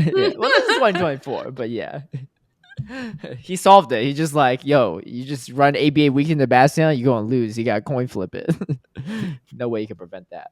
Okay.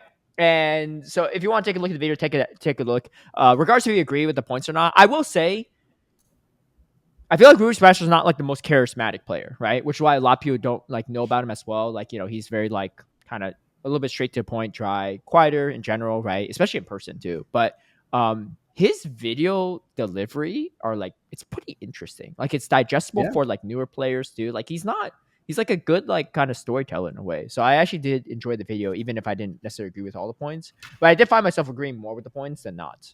That's my personal take. Last comment from Jen on Podbean. Jen says, permission to use that doodle on a t-shirt. The Kaz one with the hands with the jalapeno. Wait, can you post that in our group chat? Yeah, I just realized that I forgot. No, that's fine. And then I will actually, you know what? For those that are curious, I'm just going to throw that into the episode right now so you can take a look at it. But yeah, for anyone curious. Hey, man. And then she said, Kaz can digitize / redraw it if she wants. And yes, Tristen, what a good idea. I would definitely buy a bulk buy to prank / tease Kaz. It's true. She would. And now all these jalapeno Kaz jerseys. Yeah, she'd do it too. Yeah. There. I sent it in the again. Yeah, I Would sent it in the chat. You want to digitize it? Yeah, I'll do that if you want. And I can make it have the catchphrase like "Never make a bet with Caleb Peng." Oh, yeah.